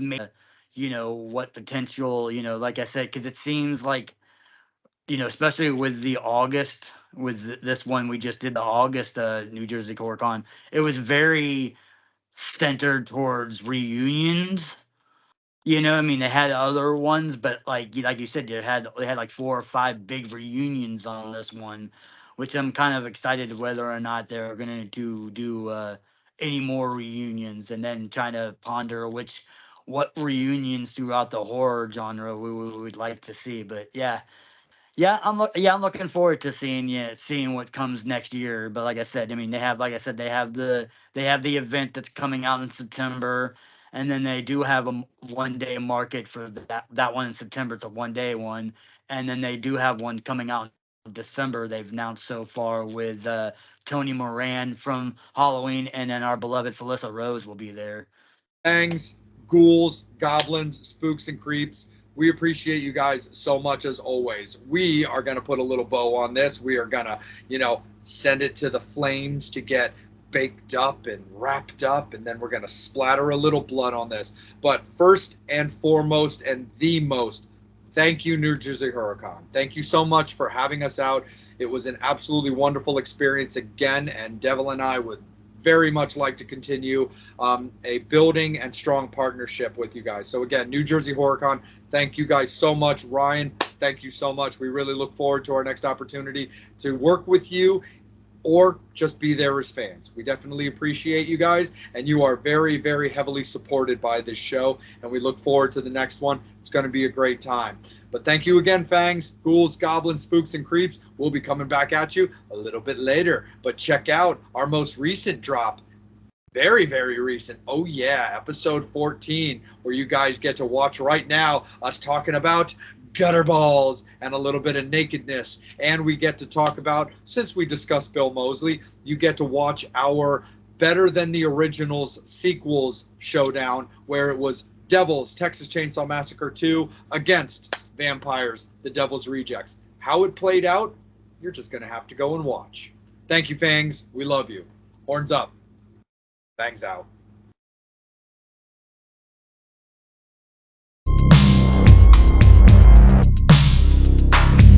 Welcome back, Fangs. We are super stoked. We've been having a great time here at New Jersey HorrorCon and Film Festival, and we're going to take you on a shopping spree to the Chopping Mall. Devil, who do we have, my friend? We got Kelli Maroney from the Night of the Comet and Chopping Mall, man. Hi. 2 amazing movies. I mean, everybody loves freaking Chopping Mall. I mean, that's just an awesome movie. But I'm a huge Night of the Comet movie. I just love that whole entire movie altogether. Just the funness of it. You know, the craziness of it with the zombies. They're not really kind of zombies, but they are kind of zombies. It's sort of apocalyptic kind of movie too, as well. How was making that movie? It was so great. I think it was kind of true for me because I was coming from New York. I didn't live here. I'd been here once, but I've never lived here before. So I really didn't know anybody. It was a little bit on the true side. Like I didn't know what an e-ticket attraction was. Things like that I would have to ask. It was a really heartfelt experience. I think people can feel that too. Oh, yeah. They were both really fun. My sleep is all screwed up. All the night shoots that I did in the 80s, I never got over it. So my clock is like, I'm And then a vampire now. Yeah. And then getting to work with Catherine, how was it working with her? I love her. Last Starfighter. I mean, I love that movie. Well, we're still friends, so it worked out. Yeah. It's so funny. They didn't read us together or anything. They just said, "Oh, they'll be fine." Now, if they did that today, they'd still be testing us to make sure we had enough chemistry and all that stuff. They went, "They'll be fine." And which is amazing because you guys work together so well. We were like, "Hi, how you okay? Okay, let's go." And it's just it's a weird thing about chemistry. Like I said, I mean, they'd still be testing us, I'm sure.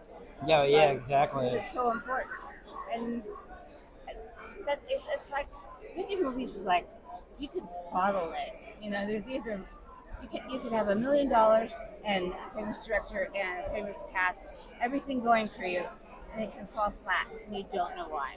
Yeah. But you can have like $5, a few unknowns, 3 days to make it, and it just sparks something, and you don't know why. It's like you just hit a vein somehow.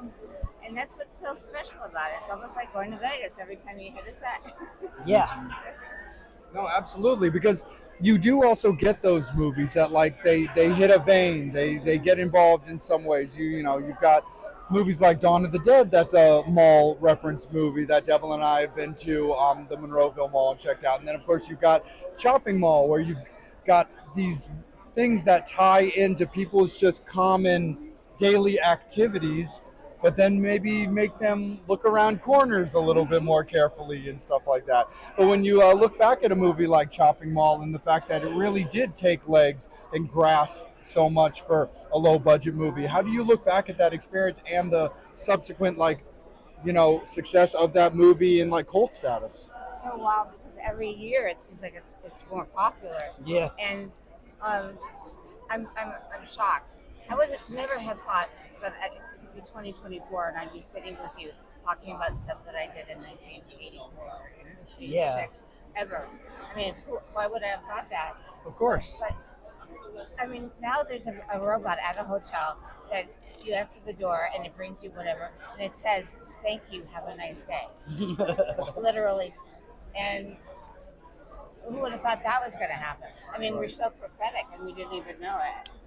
So it's pretty bizarre, Absolutely. I mean, now you can even get little Chopping Mall robots. That's right. It's made by homemade horror. We're talking about this, the resurgence of these movies, right? How cool was it to be on Joe Bob? Because I'm a huge fan of his, and going and talking about that and hanging out with Joe Bob and Darcy. How cool was it to kind of go back and see that movies like that you've done, like with the Chopping Mall, Night of the Comet has resonated on not only my generation but even the younger generation. It's amazing to me that people who are Gen Z know the movies and recite them back to me and tell me that they love them, and and they pick up stuff about, especially the ones who want to be actors, about what I was doing, my performance. I can't believe they picked up on. It's like, you got that? Because I feel so seen. It's like, you understood that that's what I was doing? Because I don't remember anybody else actually mentioning to me what I was doing. Yeah. I'm just so super impressed. Yeah. I can't get over it. I've been working pretty steadily ever since, but this stuff just stuck. And I really think it's because we're putting so much heart into everything that we're doing. yeah. Absolutely. Yeah, I mean, other things that are, have become just pop culture, influences, things that resonate so deeply. I mean, also, Fast Times at Ridgemount High, you've got your pom-poms and all that stuff. And scenes of that movie, one-liners, things like that have, again, also just grown legs and taken off. And they're just remembered so fondly all these years later. Well, I have pom-poms because if somebody wants something from Fast Times. Yeah. I use the pom-poms. We do the pom-poms. No, absolutely. And how do you look back at something that's not so much horror, but something like Fast Times at Ridgemount High? How do you look back at that experience as well? Oh, I knew the first day I showed up on set. I thought this is going to be something. And then I thought, well, maybe you just thought that because I never got on Universal Studios before. Yeah. But I just felt something, was special about it. But I didn't know why I thought so. And then I totally thought I was wrong because they were going to shelve it and not release it at one point. And so I was standing there, and then they came out with a car. And Nice. I took a big part of my research for doing the role was reading the book. So when I saw it come, it was a dead ringer from what I read. I went, the cruising vessel. And I didn't realize I think they were rolling. I didn't realize it. And I went, and the producer turned around and said, who said that?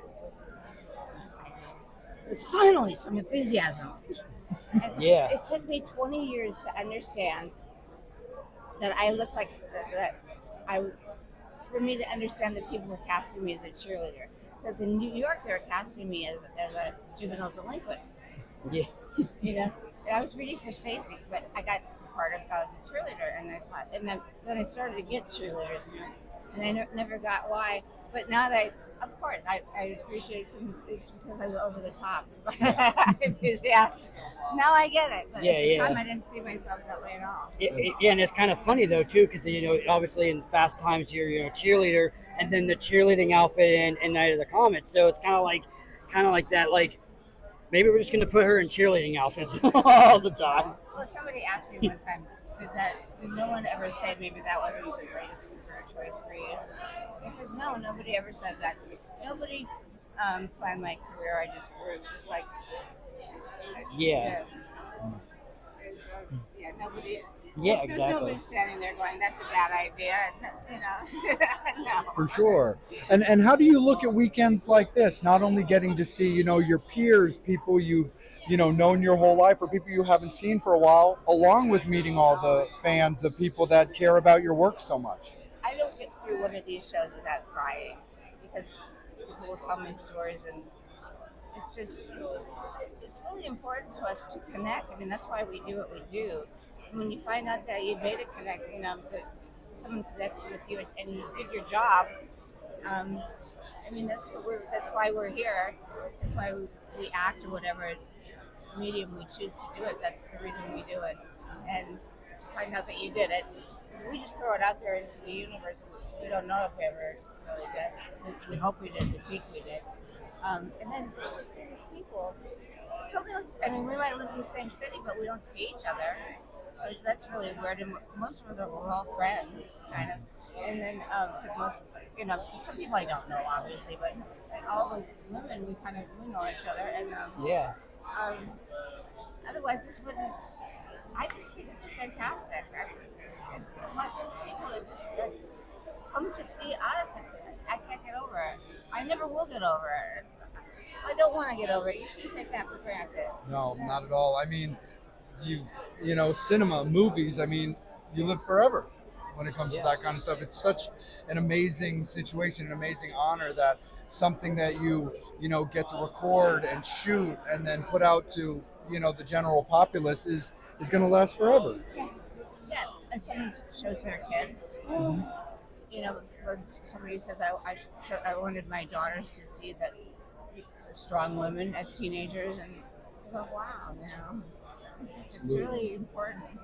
For sure. Yeah. Devil, my friend? And like it's like as like a funny moment because I remember I always talked about like as far as like I've seen interviews with you and stuff like that talking about it, but with you're always talking about like this stuff and all that stuff that never happened with the wardrobe outfit in the chopping mall. You always talked about like why would nobody ever tell me about the pants that I was wearing and stuff like that as a running joke that I remember because even with on Joe Bob you talked about it. You know what? That was an effort on my part to get ahead of something and to own it before I had to hear about it. Yeah.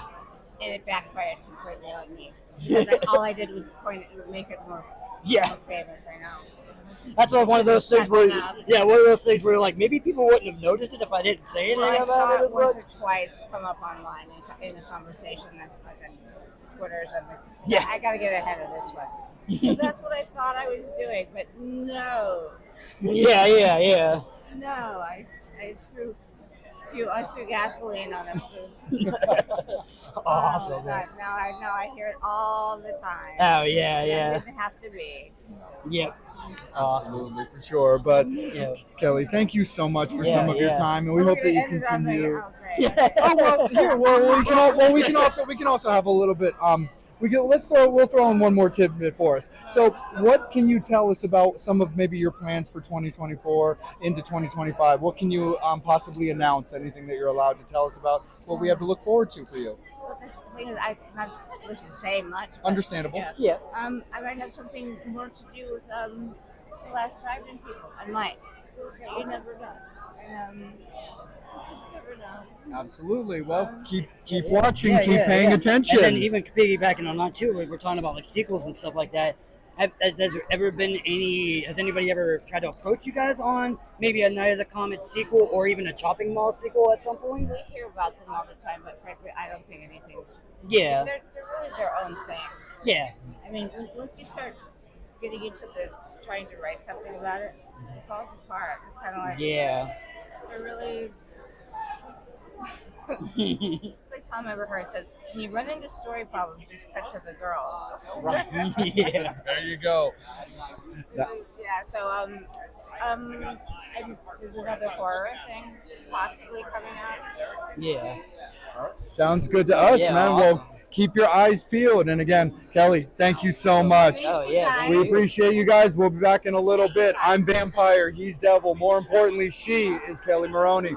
Horns up, fangs out.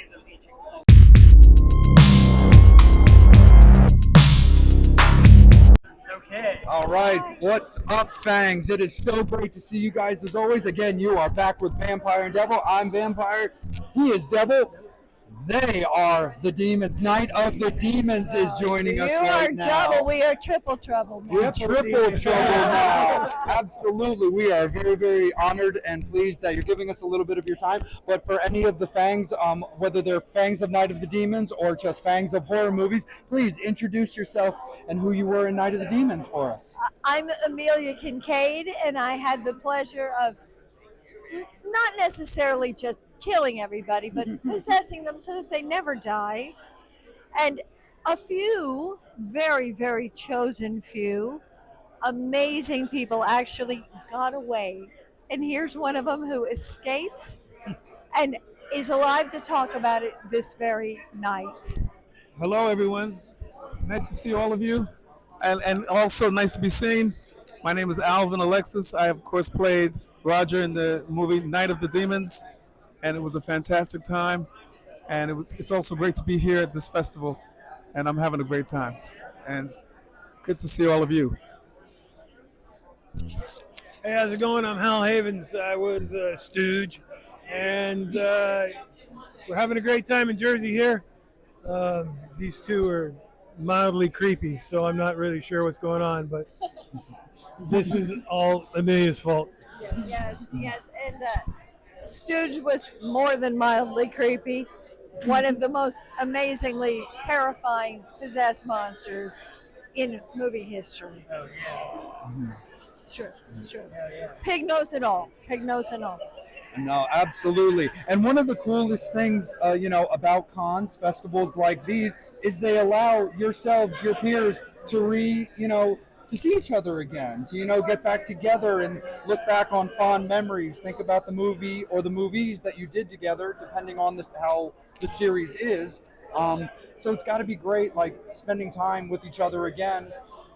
Only a few days after putting out the movie to all of us. There you go. Only a few days later.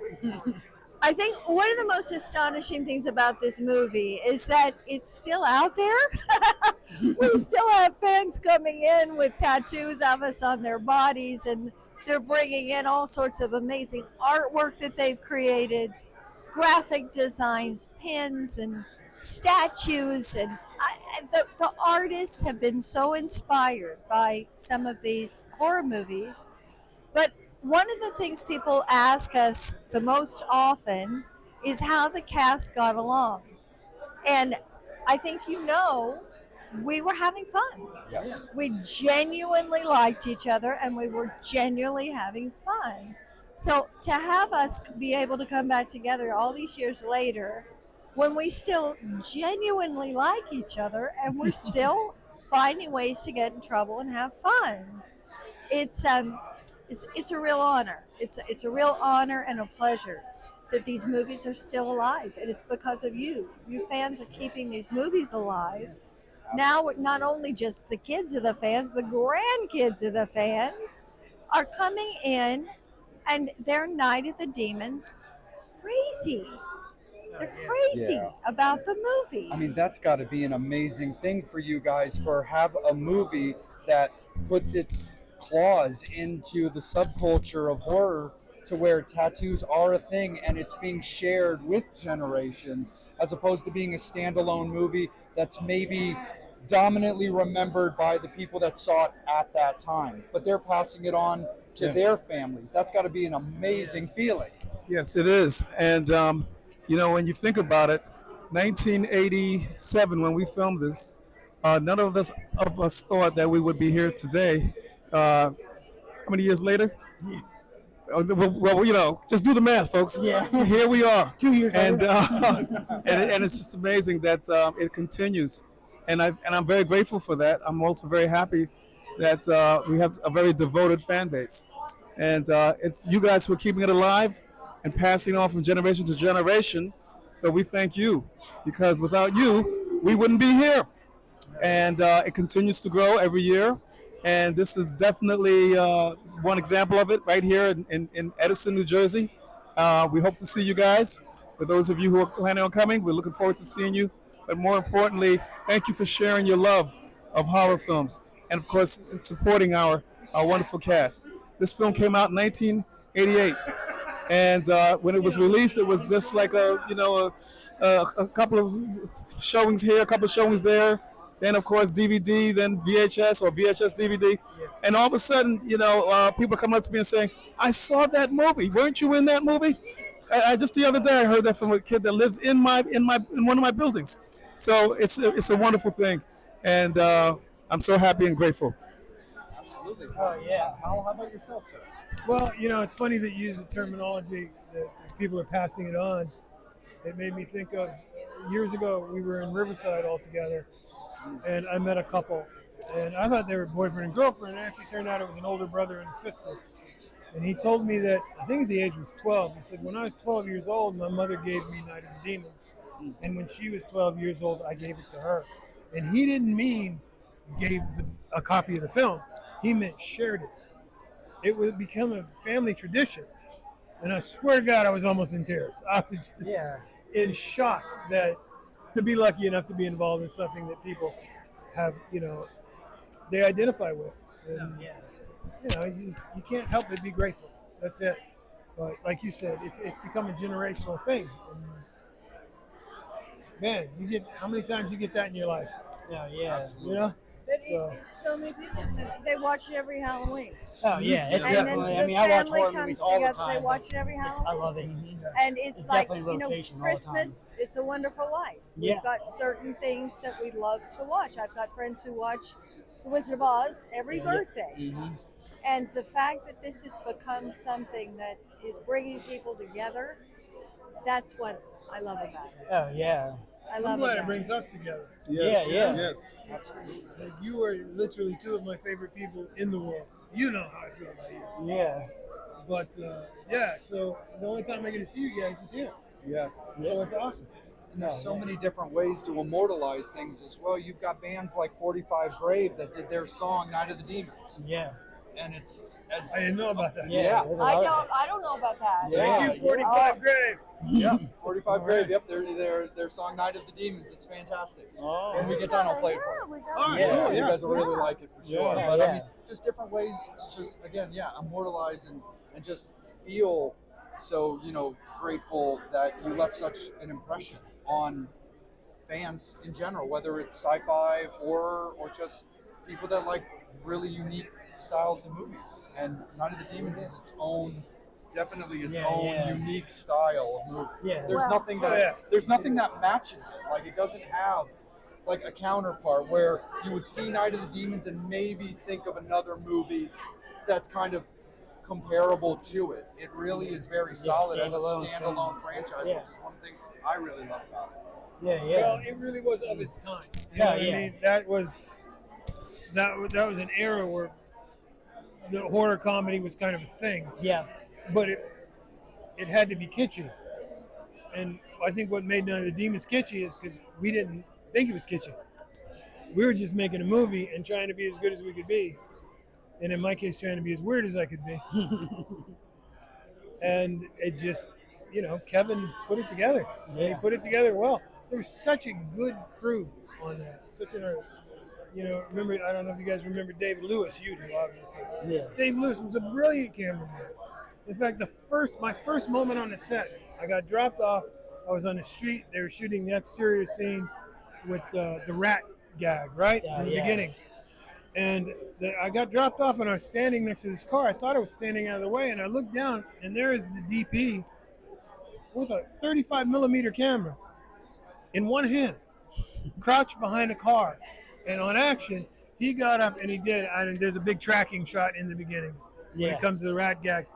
He did that live, holding a 35 millimeter camera with one hand. It's crazy. And he did it twice, and that was it. That's all it took. And I was just like, oh, we're making movies now. Yeah. You can't pick up a 35 millimeter camera and go hauling off with it. People don't really. I love the fact that you're bringing that up because actors get a lot of credit. We get the credit for everything. Yeah. And now I'll look at something and I'll go, if that weren't edited the way it is, it wouldn't be scary. Yeah. Or if we didn't have the cameraman that we had running through those green, greasy, eerie looking hallways, it wouldn't be scary. And it was such a group effort. The way it was edited, the music, the jump scares, every single person who came together to put that together. Not to say we had the guy who was the best special effects artist in the world. Oh yeah. Steve Johnson had just won the Oscar for Ghostbusters. Yep. And now we're seeing that all that torture we went through because it wasn't fun. It's not fun.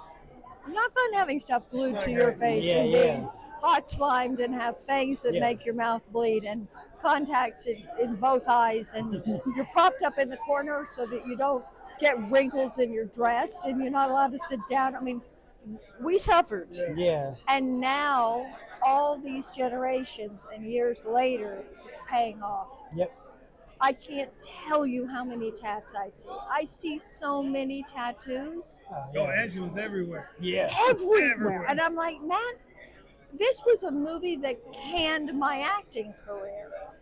I made that movie. People say, why did you quit acting?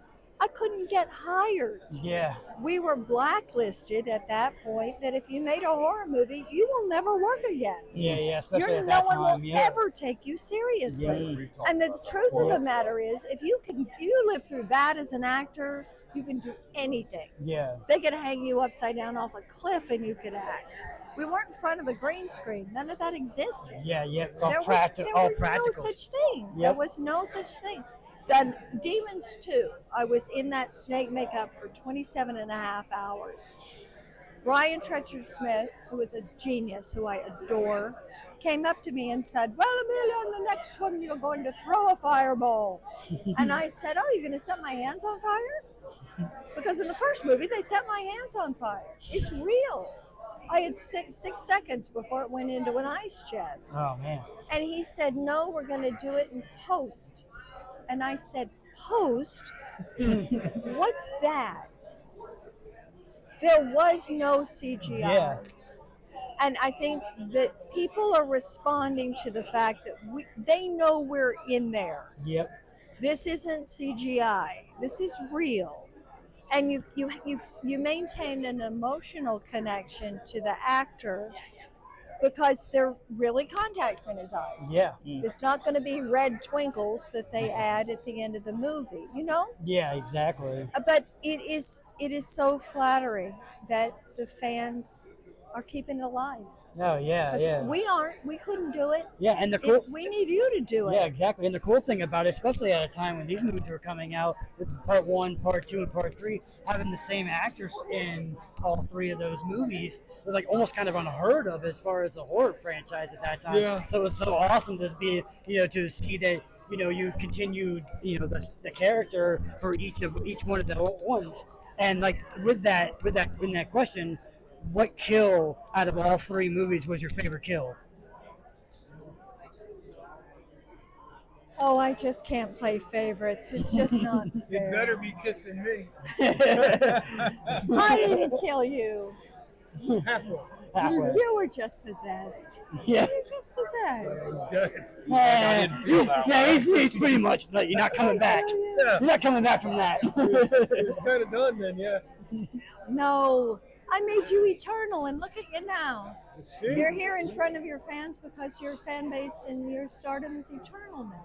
See? Look what you did. You didn't die. Your power. It was a love smack. Yep. And listen, we're still here. Yeah, yeah. We're all still here. Yeah. So awesome. I it's wonderful to be able to. Yeah, it's cool like that, especially when you see a lot of these actors. You get together and you're kind of like friendly, but you can like literally tell that you guys are like actually do care about each other, which is really, really awesome in the industry where there's so much cutthroat in the movie industry. It's cool to see that it's not like behind the camera facade. Once the camera turns off, you're like, screw these guys, I'm out of here. It's like we want to hang out, we want to see each other, we actually do like each other. Yeah, well, but we had a wonderful chemistry on the set. Yeah. And I think just going through the experience that Amelia and Hal talk about, I wasn't involved with that special effect makeup, so I consider myself a little fortunate because I got to go home a little earlier. But it was just but at the same time it was a very wonderful experience. It was my first Hollywood film. I had never done anything in Hollywood up to that point. I was in Hollywood for a couple of months, auditioning, getting a lot of callbacks, and then finally, the day I was getting ready to leave town was the day I got a call for the audition for this. Nice. And so it was very special. It's something I always remember. Weren't you on the way to the airport or something? Yes, I was. It was the last day of February, and my flight was booked, and I was actually I got a phone call from my agent at the time, and he said, I have an audition for you. And I didn't tell him that I was leaving that day. I was just planning on calling him once I got back to New York to let him know that I had to go, because the truth of the matter is I ran out of money. Yeah. And I was in so much debt at that point that I was like, I can't, there's no way I could see myself staying around for an extra month. So I had a decision to make. The flight left at the same time as the audition. So I knew that I had to and my mind was saying, go back, because there's no way you can afford to pay rent for another month except go into more debt. And I made the decision to actually stay around and take the audition. And of course, it was a big risk, but it was one that paid off. Oh yeah, because I mean, without that decision, we wouldn't be talking to you right now with that. So that's awesome. You made some movie history yourself there, didn't you? Yeah. I mean, and of course, at the time, I did not realize that this was that I would be one of the first African Americans to actually survive. Yeah. Past the first 5 minutes of a horror film. That in the horror films, at that time, that you got, being killed off easily. You didn't have to bet on that black guy. Yeah. You knew that. So, he is. He's the king, man. Yeah. So it was wonderful. Sure. And something I'm very happy about. Oh yeah. Absolutely, for sure. But we can't thank you enough. Yeah, Amelia, for taking the time. thank you Awesome. So much. Talking to you guys. Yeah. Thank you. Hal, thank you guys so much for your time. We really appreciate you guys. Thank you guys so very, much. I am Vampire. He is Devil. She is Angela. He is Roger. And he is Stooge. But they are Night of the Demons. Horns up. Fangs out.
What's up? We're right back here with you. Speaking of fangs, fanging and banging, HorrorShow Jack decided I feel like to everyone's wearing glasses, so I'm take going to a put look. mine on, but now I can't see what everyone looks like. That's all right. We can see what you look like.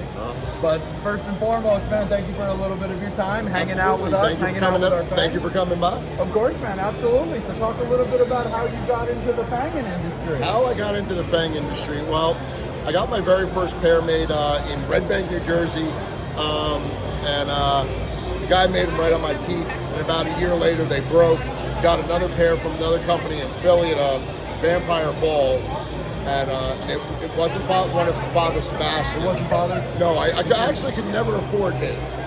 His are pricey, but his are worth the money. I have nothing bad to say about the man. I actually have nothing bad to say about any Fang Smiths that I'll say on recording. There are a couple out there that are assholes. I mean, I'm an asshole, but. After that, I brought him to my dentist and showed them, and he's like, "This is dental appeal. You can start your own business." And I'm like, "I'll make it for myself." And then my friends started getting wind of what I was making, and they started offering me money to do it. I'm like, "All right, here we are. 25 years later, I'm self-employed." So I'm like, turned into a hobby that turned into a career. But the main reason was I started making them for myself because I got tired of buying them from other people and then breaking within a year, and me having to either track them down and try and find them to repair them. And then I just started making them myself. From the two people who made them for me, my fangs last long. Like, I had to do a repair for the first time on this set in 10 years last weekend because I broke both bottom canines. Because I wasn't paying attention, and I hit them wrong when I pulled them off the mold. So there I'm sitting, I'm like, no one's got to see me repair my own deal. I'm talking to people like this so they don't see my bottom jaw. So what is it about, like, also the con circuit coming out and doing them like in person as opposed to being like a come out to my shop or just internet based? Well, of course the molds play into a for people coming to me, you get your fang, you make an appointment, you get your fangs, and then they you can leave with your fangs. At the shows, you don't have to wait. Like, I'll take your impression, you're free to go. Then he can sit down and take his impression, and I get as much done as I can. And I try to get as much done as I can at the show, give less money to the United States Postal Service. I have my other descriptive words for that, but I won't say. United States Postal Service. I know, they do great work. I actually love the post office I use. They're really good people. They only lose about 2 or 3 packages out of the hundreds and hundreds I send a year. So, but I can do mail order. The problem with the mail order is you have to rely on the people to do the impression plate correctly themselves.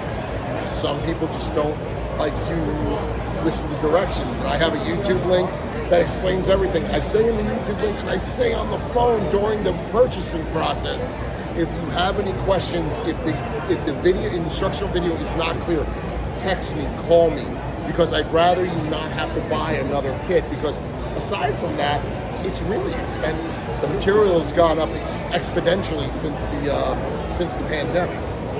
Yeah, it started going up before the inflation of everything else. So. And the cool thing about doing the things and stuff like that, I remember before we used to show all that, doing all the celebrities that you've done throughout all the years. I still have that banner. The banner holder that had it broke, and the company that made the banner doesn't sell the holders anymore. So I either have to figure out a new way to jimmy rig it, but the setup has gotten so complex that like any extra work is like I don't want to do it. Yeah, exactly. So I mean, with that, stuff like that. Are there certain type of things that you prefer to work on, or do you just love all of them in general? I love all of them. I'm a perfectionist, so when people, the ones that struggle the most are the subtles, because I try to get them as small as possible. And some people's teeth are not even like one canine will be bigger than the other canine, so you're trying to make them match. And the next thing you know, you got that one part of tooth just poking a hole out, so you got to add more acrylic on that. And that fang looks bigger than this one, so you got to put more acrylic over here. And it's back and forth, and you put a hole in it, and you go, son of a bitch! Yeah, exactly. And then, like I said, with the love of horror, the love of things, but we also love kick-ass monster fucking music and noir. That's how we connected between the Monster Mania and I got to see Noir on their tour now. Noir. So, talking about that, talk about your love of this genre as far as coming to these horror cons, but also the love of the music. That's why I always have a booth mix going. But I also love the scores. It's not just songs. Because we don't get scores like Back to the Future, Star Wars, Jaws, like the A-Team, Airwolf. You don't have scores like that anymore from TV shows or movies today. Like the original Teenage Mutant Ninja Turtle theme song, it's not as cool as the original anymore. Well, yeah, exactly. And I always used to make this joke, the band that wrote that song or the band that wrote the intro to Buffy the Vampire Slayer, I always love it. This is rock bands that didn't make it in the big world, in the big leagues. So it's like, we write TV show themes now. I mean, hey, it pays the bills, right? But also sometimes you get the right theme written for the right show, then you're living larger than the bands that did make it. The guy who wrote that piano thing of David Banner walking away in the original Incredible Hulk, that's what made him famous. He is known for that, and he was set for that. I learned about it in a music appreciation class, and this is the only thing I remember from that class, because the teacher, very brilliant teacher, but so boring. I always fell asleep in his class. But the only thing he taught us that I remember was how he's like, this guy wrote it, and one day they picked it up and he was set. And I'm like, God, I wish I was that good of a musician, because I used to play drums and then I started singing, and I went to school for audio engineering and TV production, but I did that in the 90s, so we were working with cassette tapes. Anyone remember those?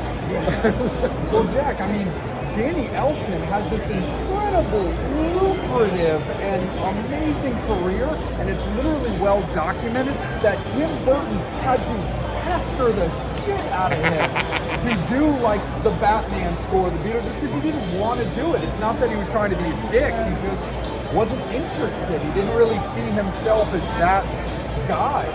And Tim just kept poking at him and what is he known for more? The Simpsons. We all love Oingo Boingo. Well, he did Tales from the Crypt. The Simpsons, Batman. He did the score for Nightbreed.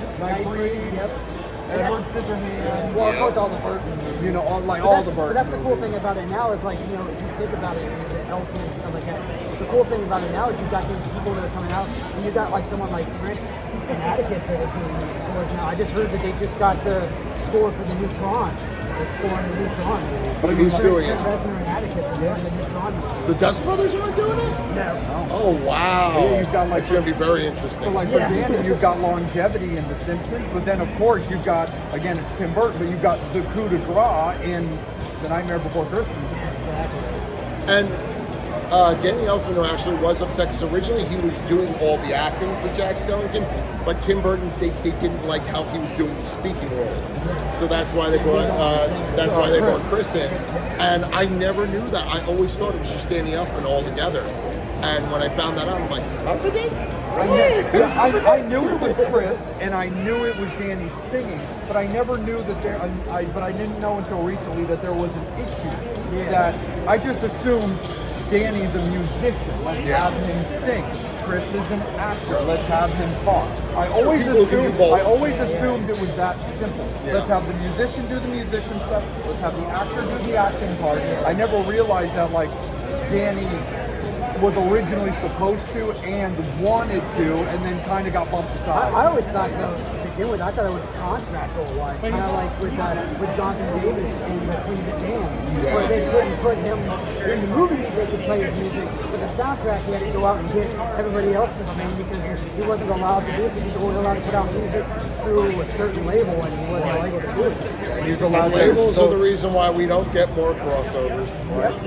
Because you know the original Freddy vs. Jason was supposed to open up with Pinhead presenting them a gauntlet to collect souls. And they were going to take all the Friday and all the Nightmare survivors, and literally Jason would show up right as Freddy's about to kill them, and it was supposed to be a 2-hour slugfest between Freddy and Jason. I'm like, oh my God, finding that out made me hate Freddy vs. Jason.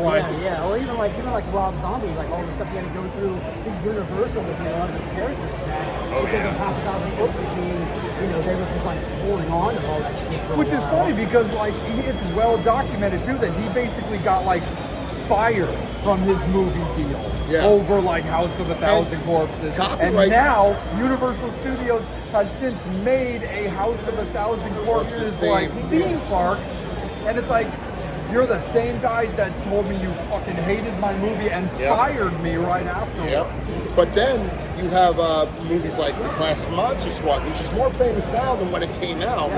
And I was talking to the guys back in 2016 when I met Ryan and Andre.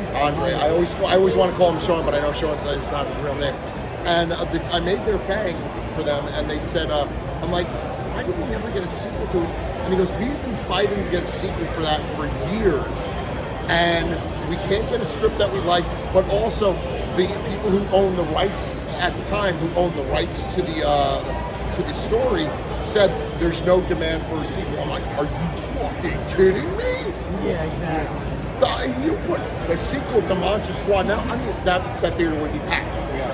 I feel like now it's getting to the point where it's like maybe just let it be a standalone greatness movie. Maybe it's just, don't get me wrong, 100%. If everything's done correctly, that place is going to be packed. I started brainstorming. I'm getting to the point now where I'm I like, started brainstorming a sequel. Oh, there we go. I do that with all movies. Because I told them, I'm like, I'm a writer, and I'm like, they're like, if you write something that we like, I'm like, I started working on it a couple of years ago, and I just doing all this. I don't have the time. So what is? Let's have a fun little thing for you. Okay. What's the Horror Show Jack's current opinion of The Crow and Beetlejuice? Beetlejuice, super excited. The Crow, you want me to be honest and blunt? Absolutely. Looks like a piece of shit, and I want to go see it just because of the hatred it's getting. We're going to go see Looks it. like a piece of garbage. I'm committed, The man. eyeball tattoo on the nipple, what? Oh my God. Here's the speed version, because Devil and I did a whole conversation. I've already heard Bill Skarsgård has dogged the movie. I love Bill as a character. Oh yeah, he's a great actor. I'm personally committed to the movie. I'm in it to win it. I'm a huge Crow guy. I need to see it right in person. I can't just wait for a bootleg or a release later. I just want to knock it out. I'm not going to pay for it. I'm going to stick into it. I'm not giving them my money because I know it's going to suck. But it's like, when I saw the photos, I was like, from neck up, honestly, I was in. I like the look. I like this. I don't know. The mullet? His mullet. No, I'm not into the mullet. I'm not. But he looks awful from head to toe. I his, feel like this movie is just like, let's make sure we can just put a trench coat on him and he's going to be topless the whole movie. I'm like, all right, he's a good-looking man, but that was not the Crow. No, I know, and I hear you. And everyone, and when I talk to everyone's like, oh, this one's going to be close. This is going to be more comic book accurate. Right off the bat, they're playing Never Have I Ever. That wasn't played. And Shelley says, well, I did something bad. So now they're no longer innocent victims. She did something, and that's why whatever happens to them, bring it on themselves. They were supposed to be innocent victims. Two people in love, horrible thing happened. And in the original story, Eric didn't die. No. It was Shelley. And but here's the thing: you're never gonna have a comic book actor because Funboy was the last to, and she was already dead, and he was sucking on a big rock of crack. Yeah. That's never gonna be on the big screen. Especially not nowadays. No. No, what I'm talking about, like, again, I am a Bill Skarsgård fan. Everybody knows that. Like, I'm not gonna hate him because he did a bad movie. Face-wise, I'm in. I don't hate the makeup. I think it looks fine. The hair, definitely will. He only has the makeup for 15 minutes of the movie. Definitely not into the hair. And again, but yeah, from the neck down, the jailhouse Di Antwoord style, like awkward tattoos, not into. I know it's supposed to be updated because that's what rock stars do nowadays. I could go with that, but the thing is, the whole trailer, his shirt is off. And I'm not against it. I mean, I wish I looked that good. My shirt would be off all the time if I looked that good. But the whole thing is, he wore a long sleeve shirt. At the end, in the comic book, he has no shirt and he's being shot up. And the quote, one of my favorite quotes, it's not death if you refuse it. Yeah. But he had the makeup the whole time. Yeah. And now he only has the makeup 15 minutes of the movie. And I already know someone who saw it, was in a test audience, and everyone said it was shit. Yeah. I mean, the only problem. And they're not. But here's the thing: they're not changing it. Yeah, like I don't do trailers, and he forced the trailer on me. The crazy thing about it being shit, though, and I was like, I already said this online. As shitty as it is, I seriously don't think it's gonna be as shitty as it comes from. Nothing will be as shitty as that. That is the only. And I love Edward Furlong. That's the only Crow movie I didn't watch. They killed him. I couldn't. I started it, and then when I saw him get out of the refrigerator, I'm like, no. I mean, like, what's his name from Buffy? David Boreanaz. Oh yeah. With the neon fishnet mesh shirt. I mean, I'm like, oh god, he's playing it like he's a bad Guido from Brooklyn. Well, because they were also taking advantage. Kill people. They were also taking advantage of the early UFC influence that you could tell before the explosion happened, which is why Tito Ortiz is in there with no acting experience and stuff like that. But let's turn this on to something positive before we get back to rocking and rolling. So let's go back to Beetlejuice real quick. What are you looking forward to about that movie? I want to see the X. The X. Because she looks like a bride of Frankenstein. Missing the finger with the and you see her stapling her face together, and I'm like, this is gonna sound weird. It's just gonna sound weird. It's probably another reason why I'm single. But I think she's sexy like that. That's really sexy. I want my bride of Frankenstein. And here's the thing: the bride and Frank, which is technically the monster, they're a symbol of love. Yet, like when he's holding her hand. That's a symbol of romance. Yet 2 seconds after he grabs her hand, she does this. I'm like, no, she rejected him. Right. No, and that's the thing. And I love the playback. It looks the great. attention to detail, and the fact that Monica is missing the finger, and it's right from the wedding scene in the first one. It's like, no, I'm trust me, sweetheart. Trust me, baby. She meant nothing to me. I hope they do a tribute to Oka. Yeah. I want to see. I want to see something in that. And I like how they handled the father. Yeah. But unfortunately, he's a scumbag. Yep.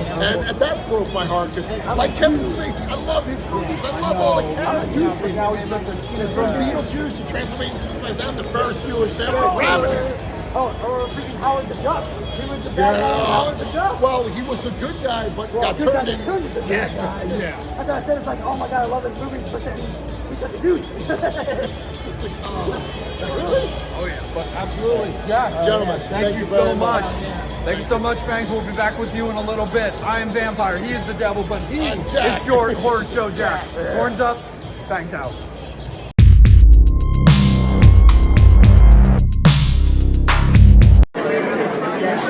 Okay, and we're here with Vampire Devil, hanging out with Booger. How's it going, man? It's okay.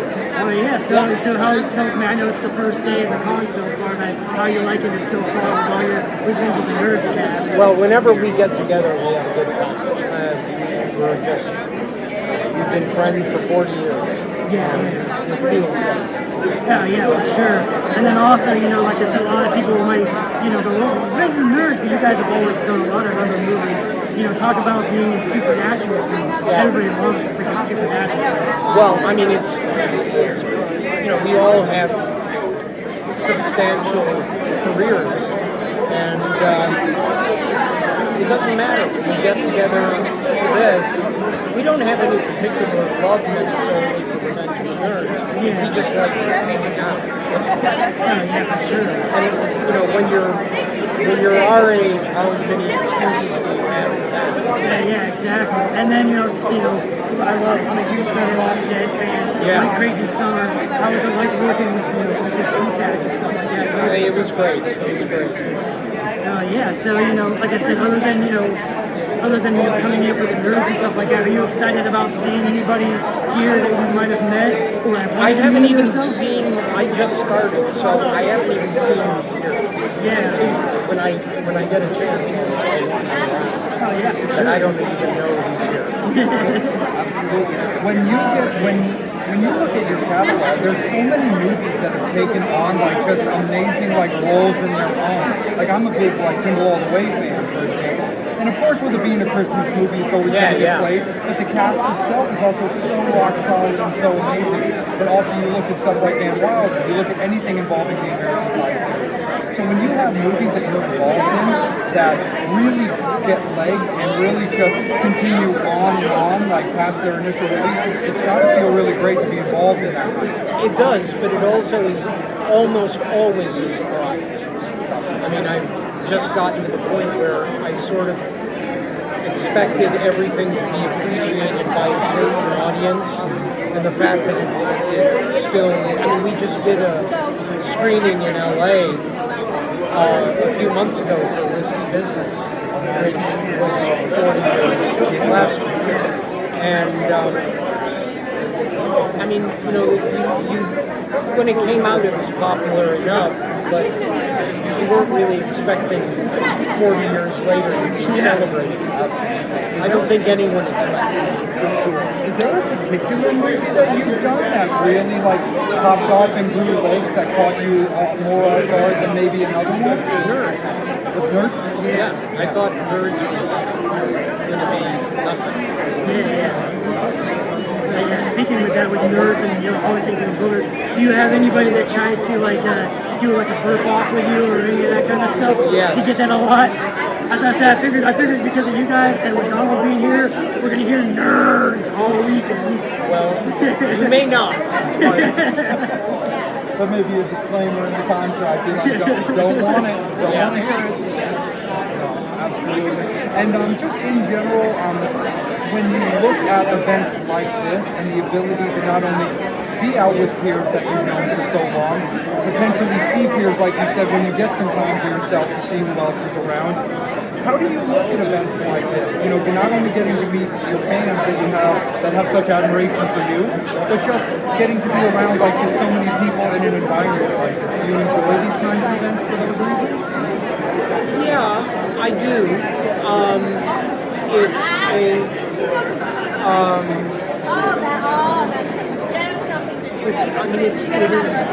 It's always good to meet people who love the movies, and interesting also to meet people who, are in the same business in one way or another. All that is always gratifying. Mostly for me, there are people who I meet whose lives have been changed by a movie which I didn't have much regard for, and it always sort of makes me appreciate it again. Curtis, we appreciate you so much and everything you've given us for Devil. Is there anything final that we want to discuss with Curtis before we let him enjoy his time? Thank you for taking the time to talk to us. Thank you. Thank you so much. Like I said, we're huge fans. We hope to see more of you in the future. Thank you very much. Thank you so much, Fangs.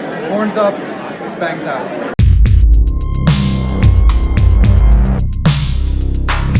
All right, what's up there, Fangs? As always, we appreciate all the courtesies of New Jersey HorrorCon. But you know what, Devil? I think we're going to get a little monstrous because you may be the devil, I may be the vampire, but I think these guys are the Monster Squad. Right. Yeah. You guys need to watch out.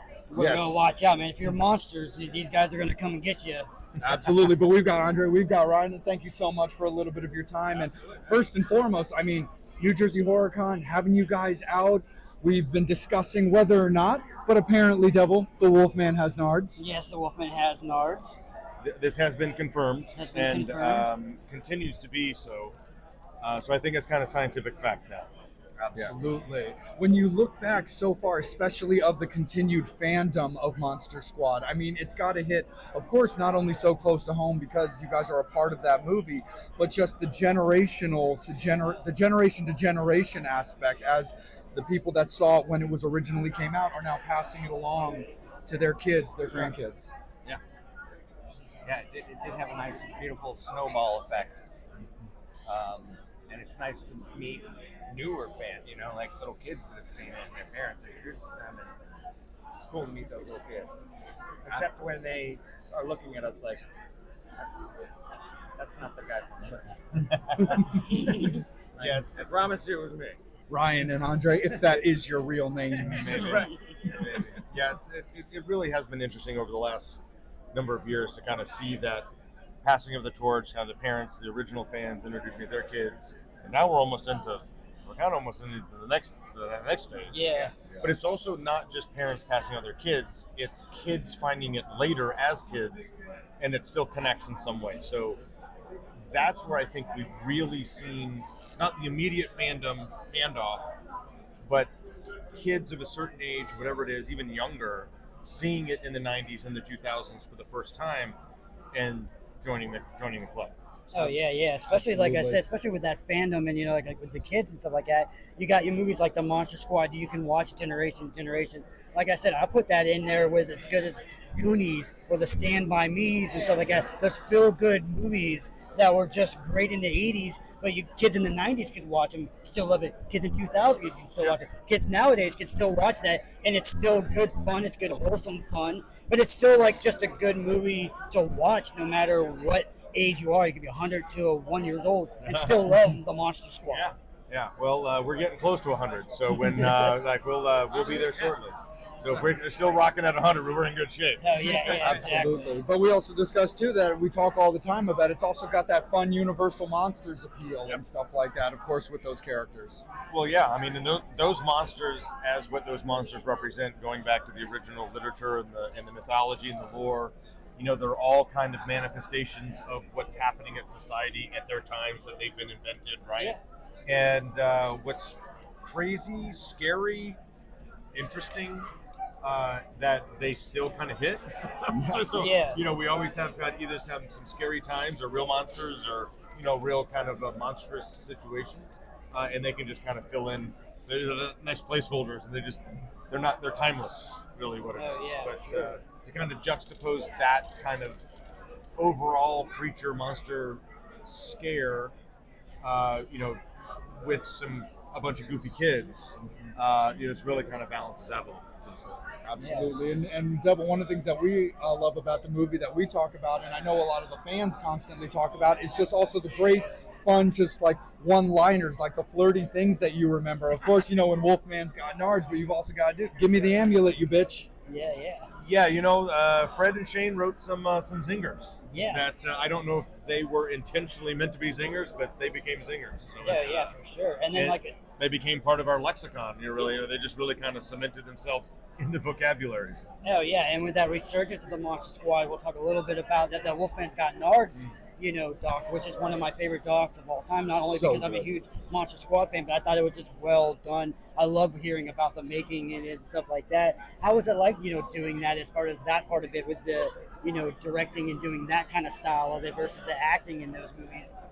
Well, it was certainly an interesting project, but it to actually see what we ended up with was way beyond, meeting expectations that you could possibly imagine.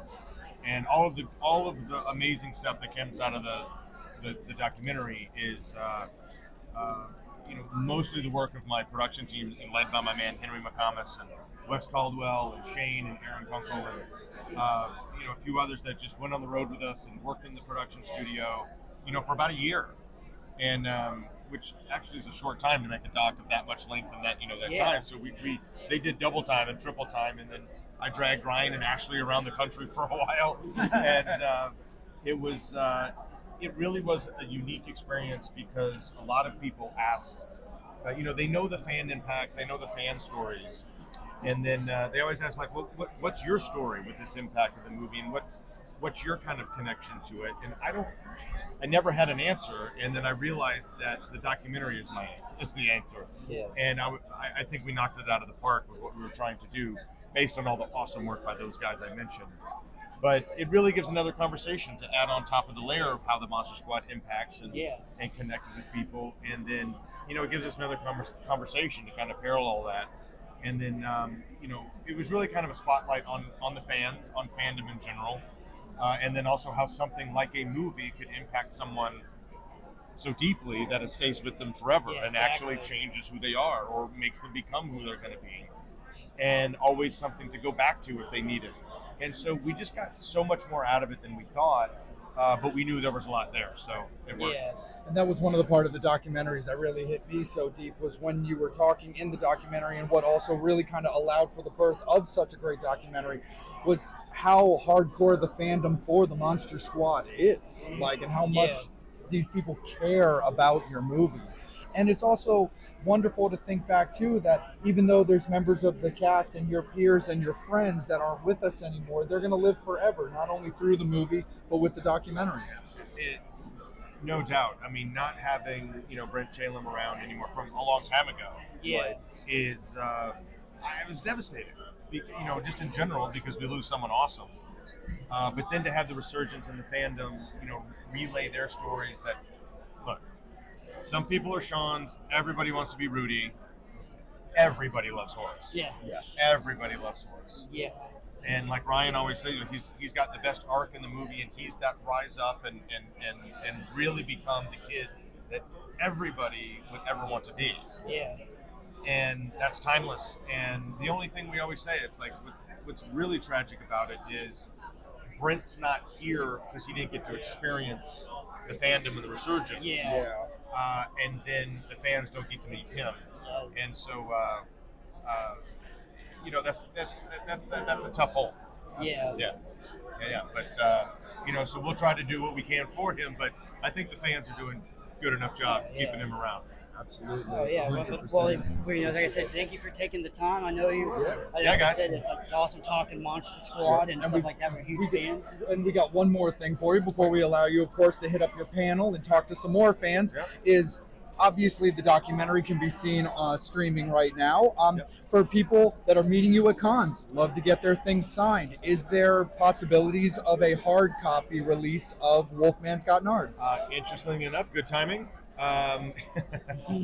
There is. The great folks at Kino Lorber are actually putting out a special edition of Wolfman's Got Nards with a few minutes of extra features that no one has seen. So we get to see, who doesn't want more Ryan Lambert? Yeah, exactly. Hey, you guys discuss more in the extra minutes. You discuss more about the 2-kill or 3-kill vampires. Well, maybe, but you'll have to get it and see.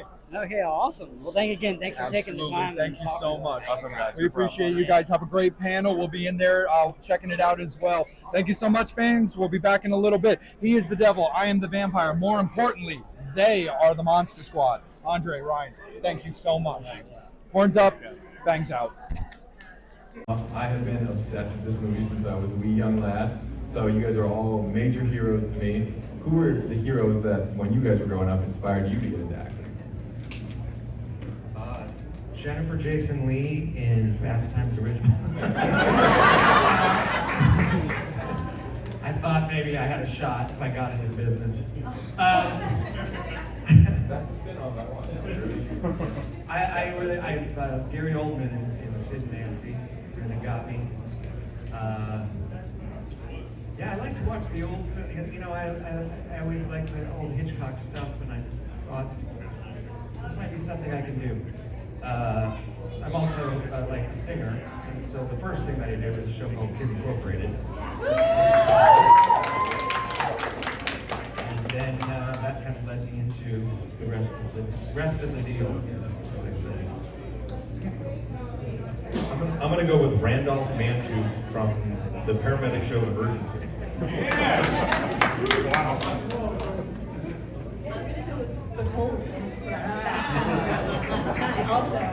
watched at the age of 3 because my parents made bad choices. Once was the very first film I was in, and I got it because of my size and thinness. Which I told was going to be my failure.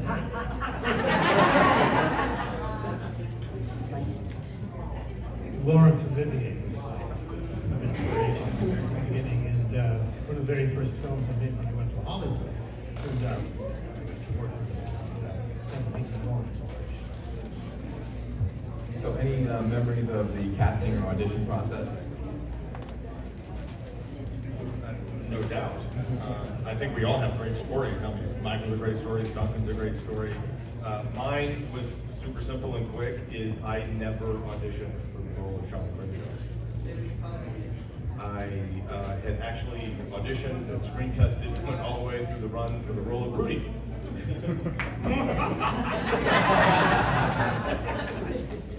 And luckily, after Ryan walked in and murdered his audition and became Rudy in that moment, someone remembered me and said, hey, can we wash the gunk out of his hair and like give him some clothes that don't fit too good, and then could he be Sean? And someone said, yeah.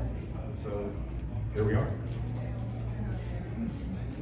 I remember nothing. I just was probably an audition like any other audition, and I went in, and then one day my mom was like, we're gonna go to set and be in a movie, and I was like, cool. What do I say? What do I say? Actually, a friend of mine saw a small little tiny blurb in Variety magazine, Variety newspaper, and it said, wanted small man, anorexic type to play mummy in a monster movie. So I went to Columbia Studios, Sony Studios at the time, and Fred Decker, the director, he was having a big argument, and he said, walk across the floor. So I did it. He said, walk across the floor and drag your foot. So I did it.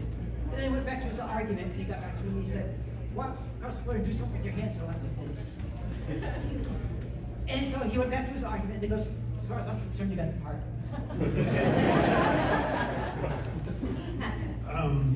I remember going in several times to audition, and I know there was a lot of other guys who were up for it as well. But, I spent most of my time arguing with Fred Decker about how the role should be played. So in the end, I was rather surprised to end up reading it. It might have had something to do with that kind of orneriness that actually got me the part for all night. So there you go. I'm curious, who are your favorite Universal monsters? Creature from the Black Lagoon. Yeah. Definitely the Bride of Frankenstein. Frankenstein, obviously.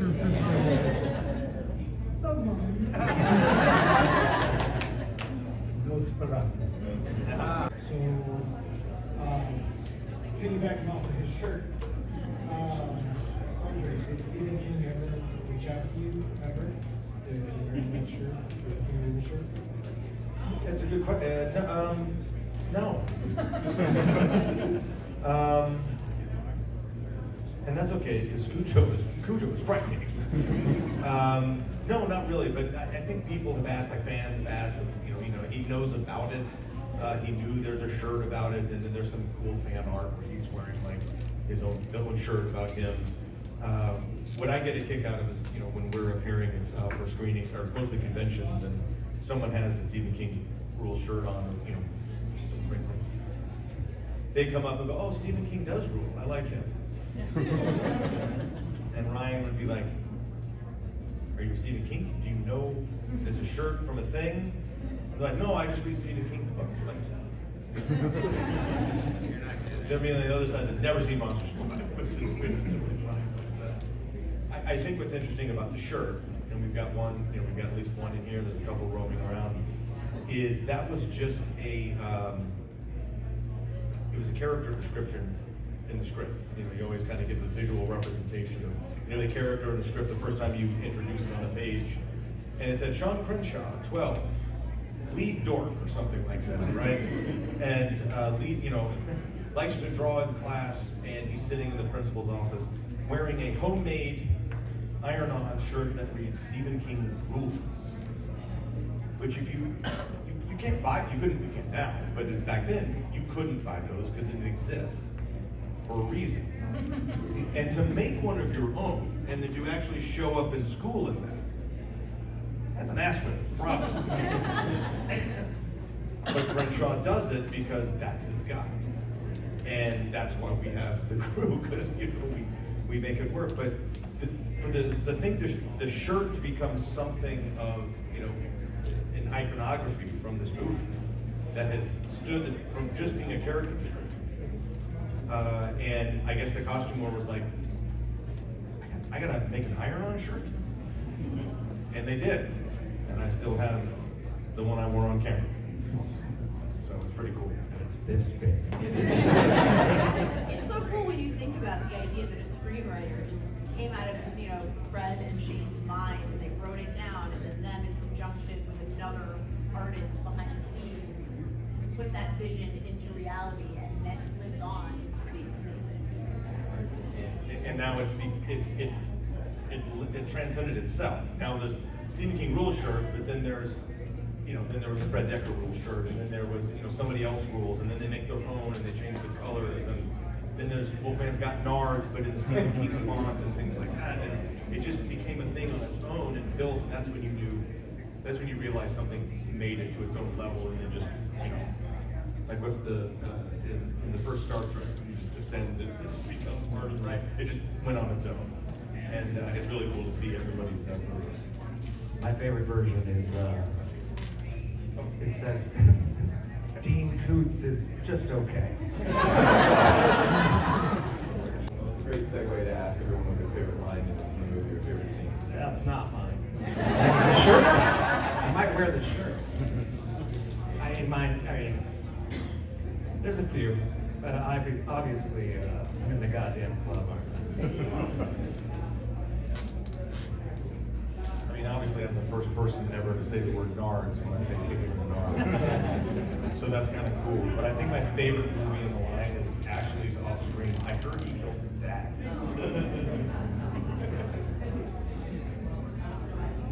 What's my favorite? I think my favorite is Duncan's line. What would that be? He says, Mrs. Let it begin. That one. Which one? Ooh, Let It Begin. Let It Begin. I think it's my favorite. That's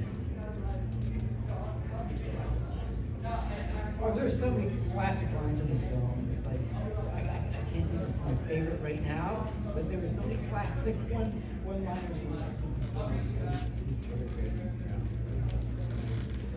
But of course, there is that other line. I'm not sure if anybody knows it. You know it at the back. One time. I think they all know it. Yeah, it's a thing. On three, collective. 1, 2, 3. That first, but not the last time someone called me.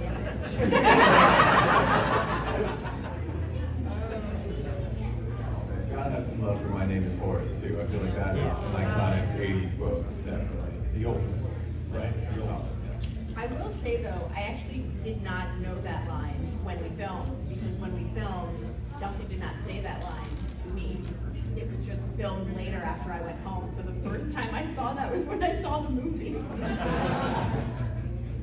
He didn't remember me saying that to you? He was didn't screaming say it to me. I did say it to you. You did? Yes. I blanked. I blocked it out. It was so scary. You were screaming. I said, yeah. You were very scary. I was screaming too. I was standing off to the side when they were shooting that. And when she started screaming, I had like put my hand on my mouth because I was laughing so hard. It's like, jerk. Movie, where's the dynamite?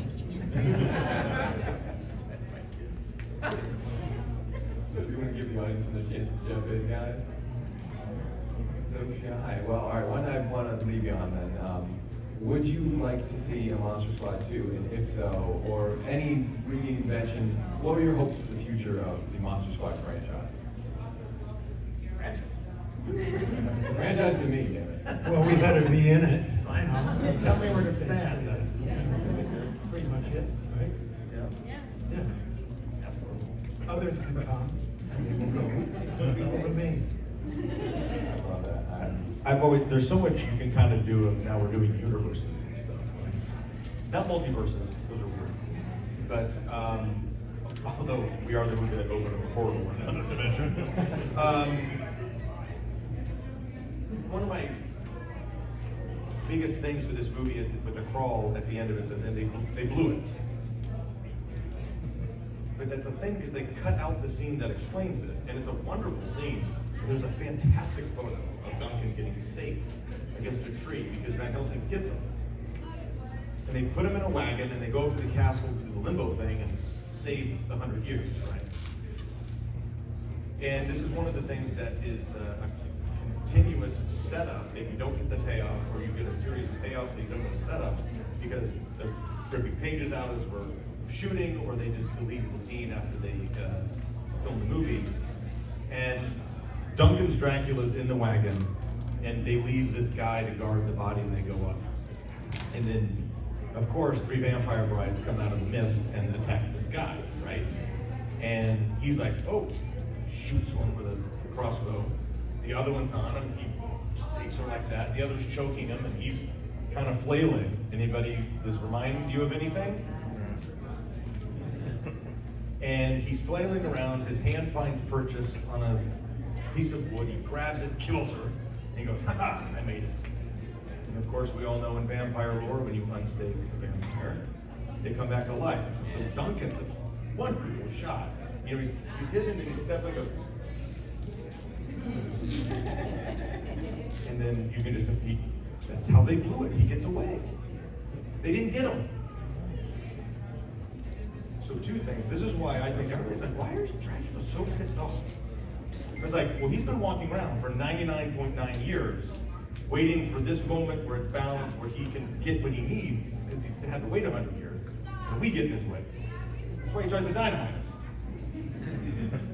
This is where it comes in, where I think he was dynamite. The story and series I want to see is, what was he doing for 100 years? And I think every season is a decade. And we just see Dracula, a la like is always in all the badges going around the world, because he's a part of it. And then he gets his dynamite from, like, he swipes it when they're building the Panama Canal. I don't know. But I think that would be an awesome series. And Netflix should be all over Duncan. You should pitch that to Craig. He hated it. He hated it. Take my money, that sounds amazing. And for everybody else, any, Yeah. I think it's a great idea.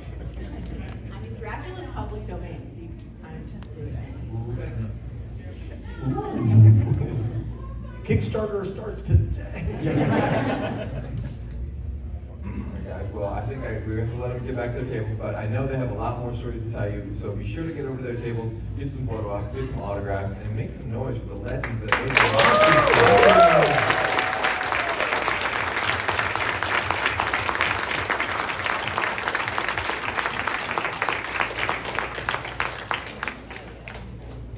What's up?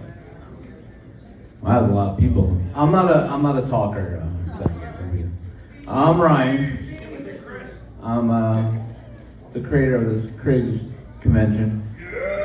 This is thank you all for coming. That's what I'm supposed to start out with. Thank you for coming. And we've only done one of these before, so we're just kind of getting our feet wet with it and trying to figure out what it is. This is Chris Waters here. This guy does all the awards from scratch, pretty much, since the first show. This is show number 15. I did the math, the COVID years. But this is show 15, and so thank you for all the support, and it was a great night to kick it off with the storm and everything too. So we have a special award here. We only give out a few usually each show, and Chris put a lot of love and pain into this, or what? All of the above. Okay, so this award is an Icon Award, and it goes to Mr. Bill Moseley. Come on up, Bill. Let me show you. This man is an icon. Thank you so much for joining us. Hey, thanks a lot. Well, I'm glad to be here. I'm glad I didn't trip over the stairs. My mouth was full of broccoli. But I want to thank you guys for having me, and thank you for all the well wishes. As you may have heard or read, I got hit by a bicycle a couple of months ago down in North Carolina. It was in New Jersey, and anyway, I fractured some bones in my pelvis and my ribs. Couldn't walk for a couple months, but now I'm back. Ready to continue this strange and wonderful journey and career, and thank you guys very much. This is the Icon Award. Here we go. That's for you.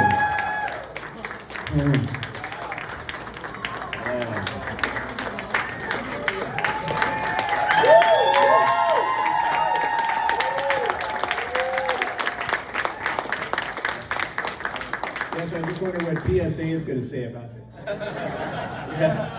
Get a good strip shirt. Pretty awesome. Thank you very much.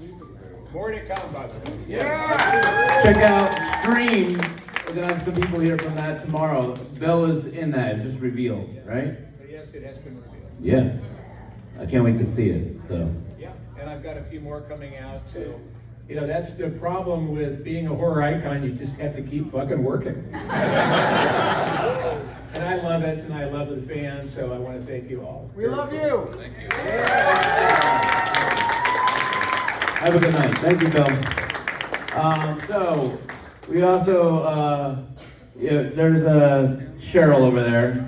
She's in the green room. And Kristen, my wife, who does the vendors. And we have we have 2 cakes. So, if you're hungry, this is your night. Only Wegmans, only the best. I'm not a comedian. I think there is a comedian here, though. Where is he? I saw him. Somebody. Okay. I don't have candles. Okay, Rich. Where's Rich? Rich. Jason, Sherry, and Rich. Come here. Okay, it's Kristen, it's Cheryl. And then we're gonna ask. This is Rich. He's our mastermind of setting up everything and the ticket table with his wife Lisa. It was his birthday. It was your birthday the other day, Rich, right? It was your birthday. Come over here. Happy birthday to Rich. Let's sing. Happy birthday to Rich. And wait. And then we have good luck to Sherry and Jason over here. Sherry and Jason have worked with me for a long time. Sherry is the volunteer coordinator, and Jason is a driver and escort. Not that kind, right? And they're moving to Hawaii. Everybody knows now. So we got cakes for both of them. So, and you can eat it. You can eat the cake. So let's do happy birthday. Everyone do happy birthday?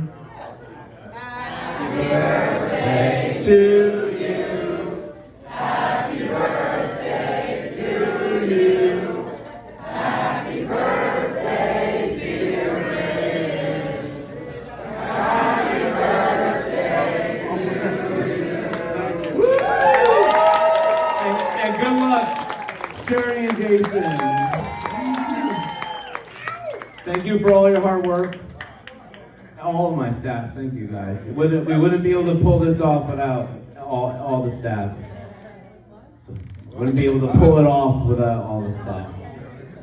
I mumble. All right, so enjoy the cake.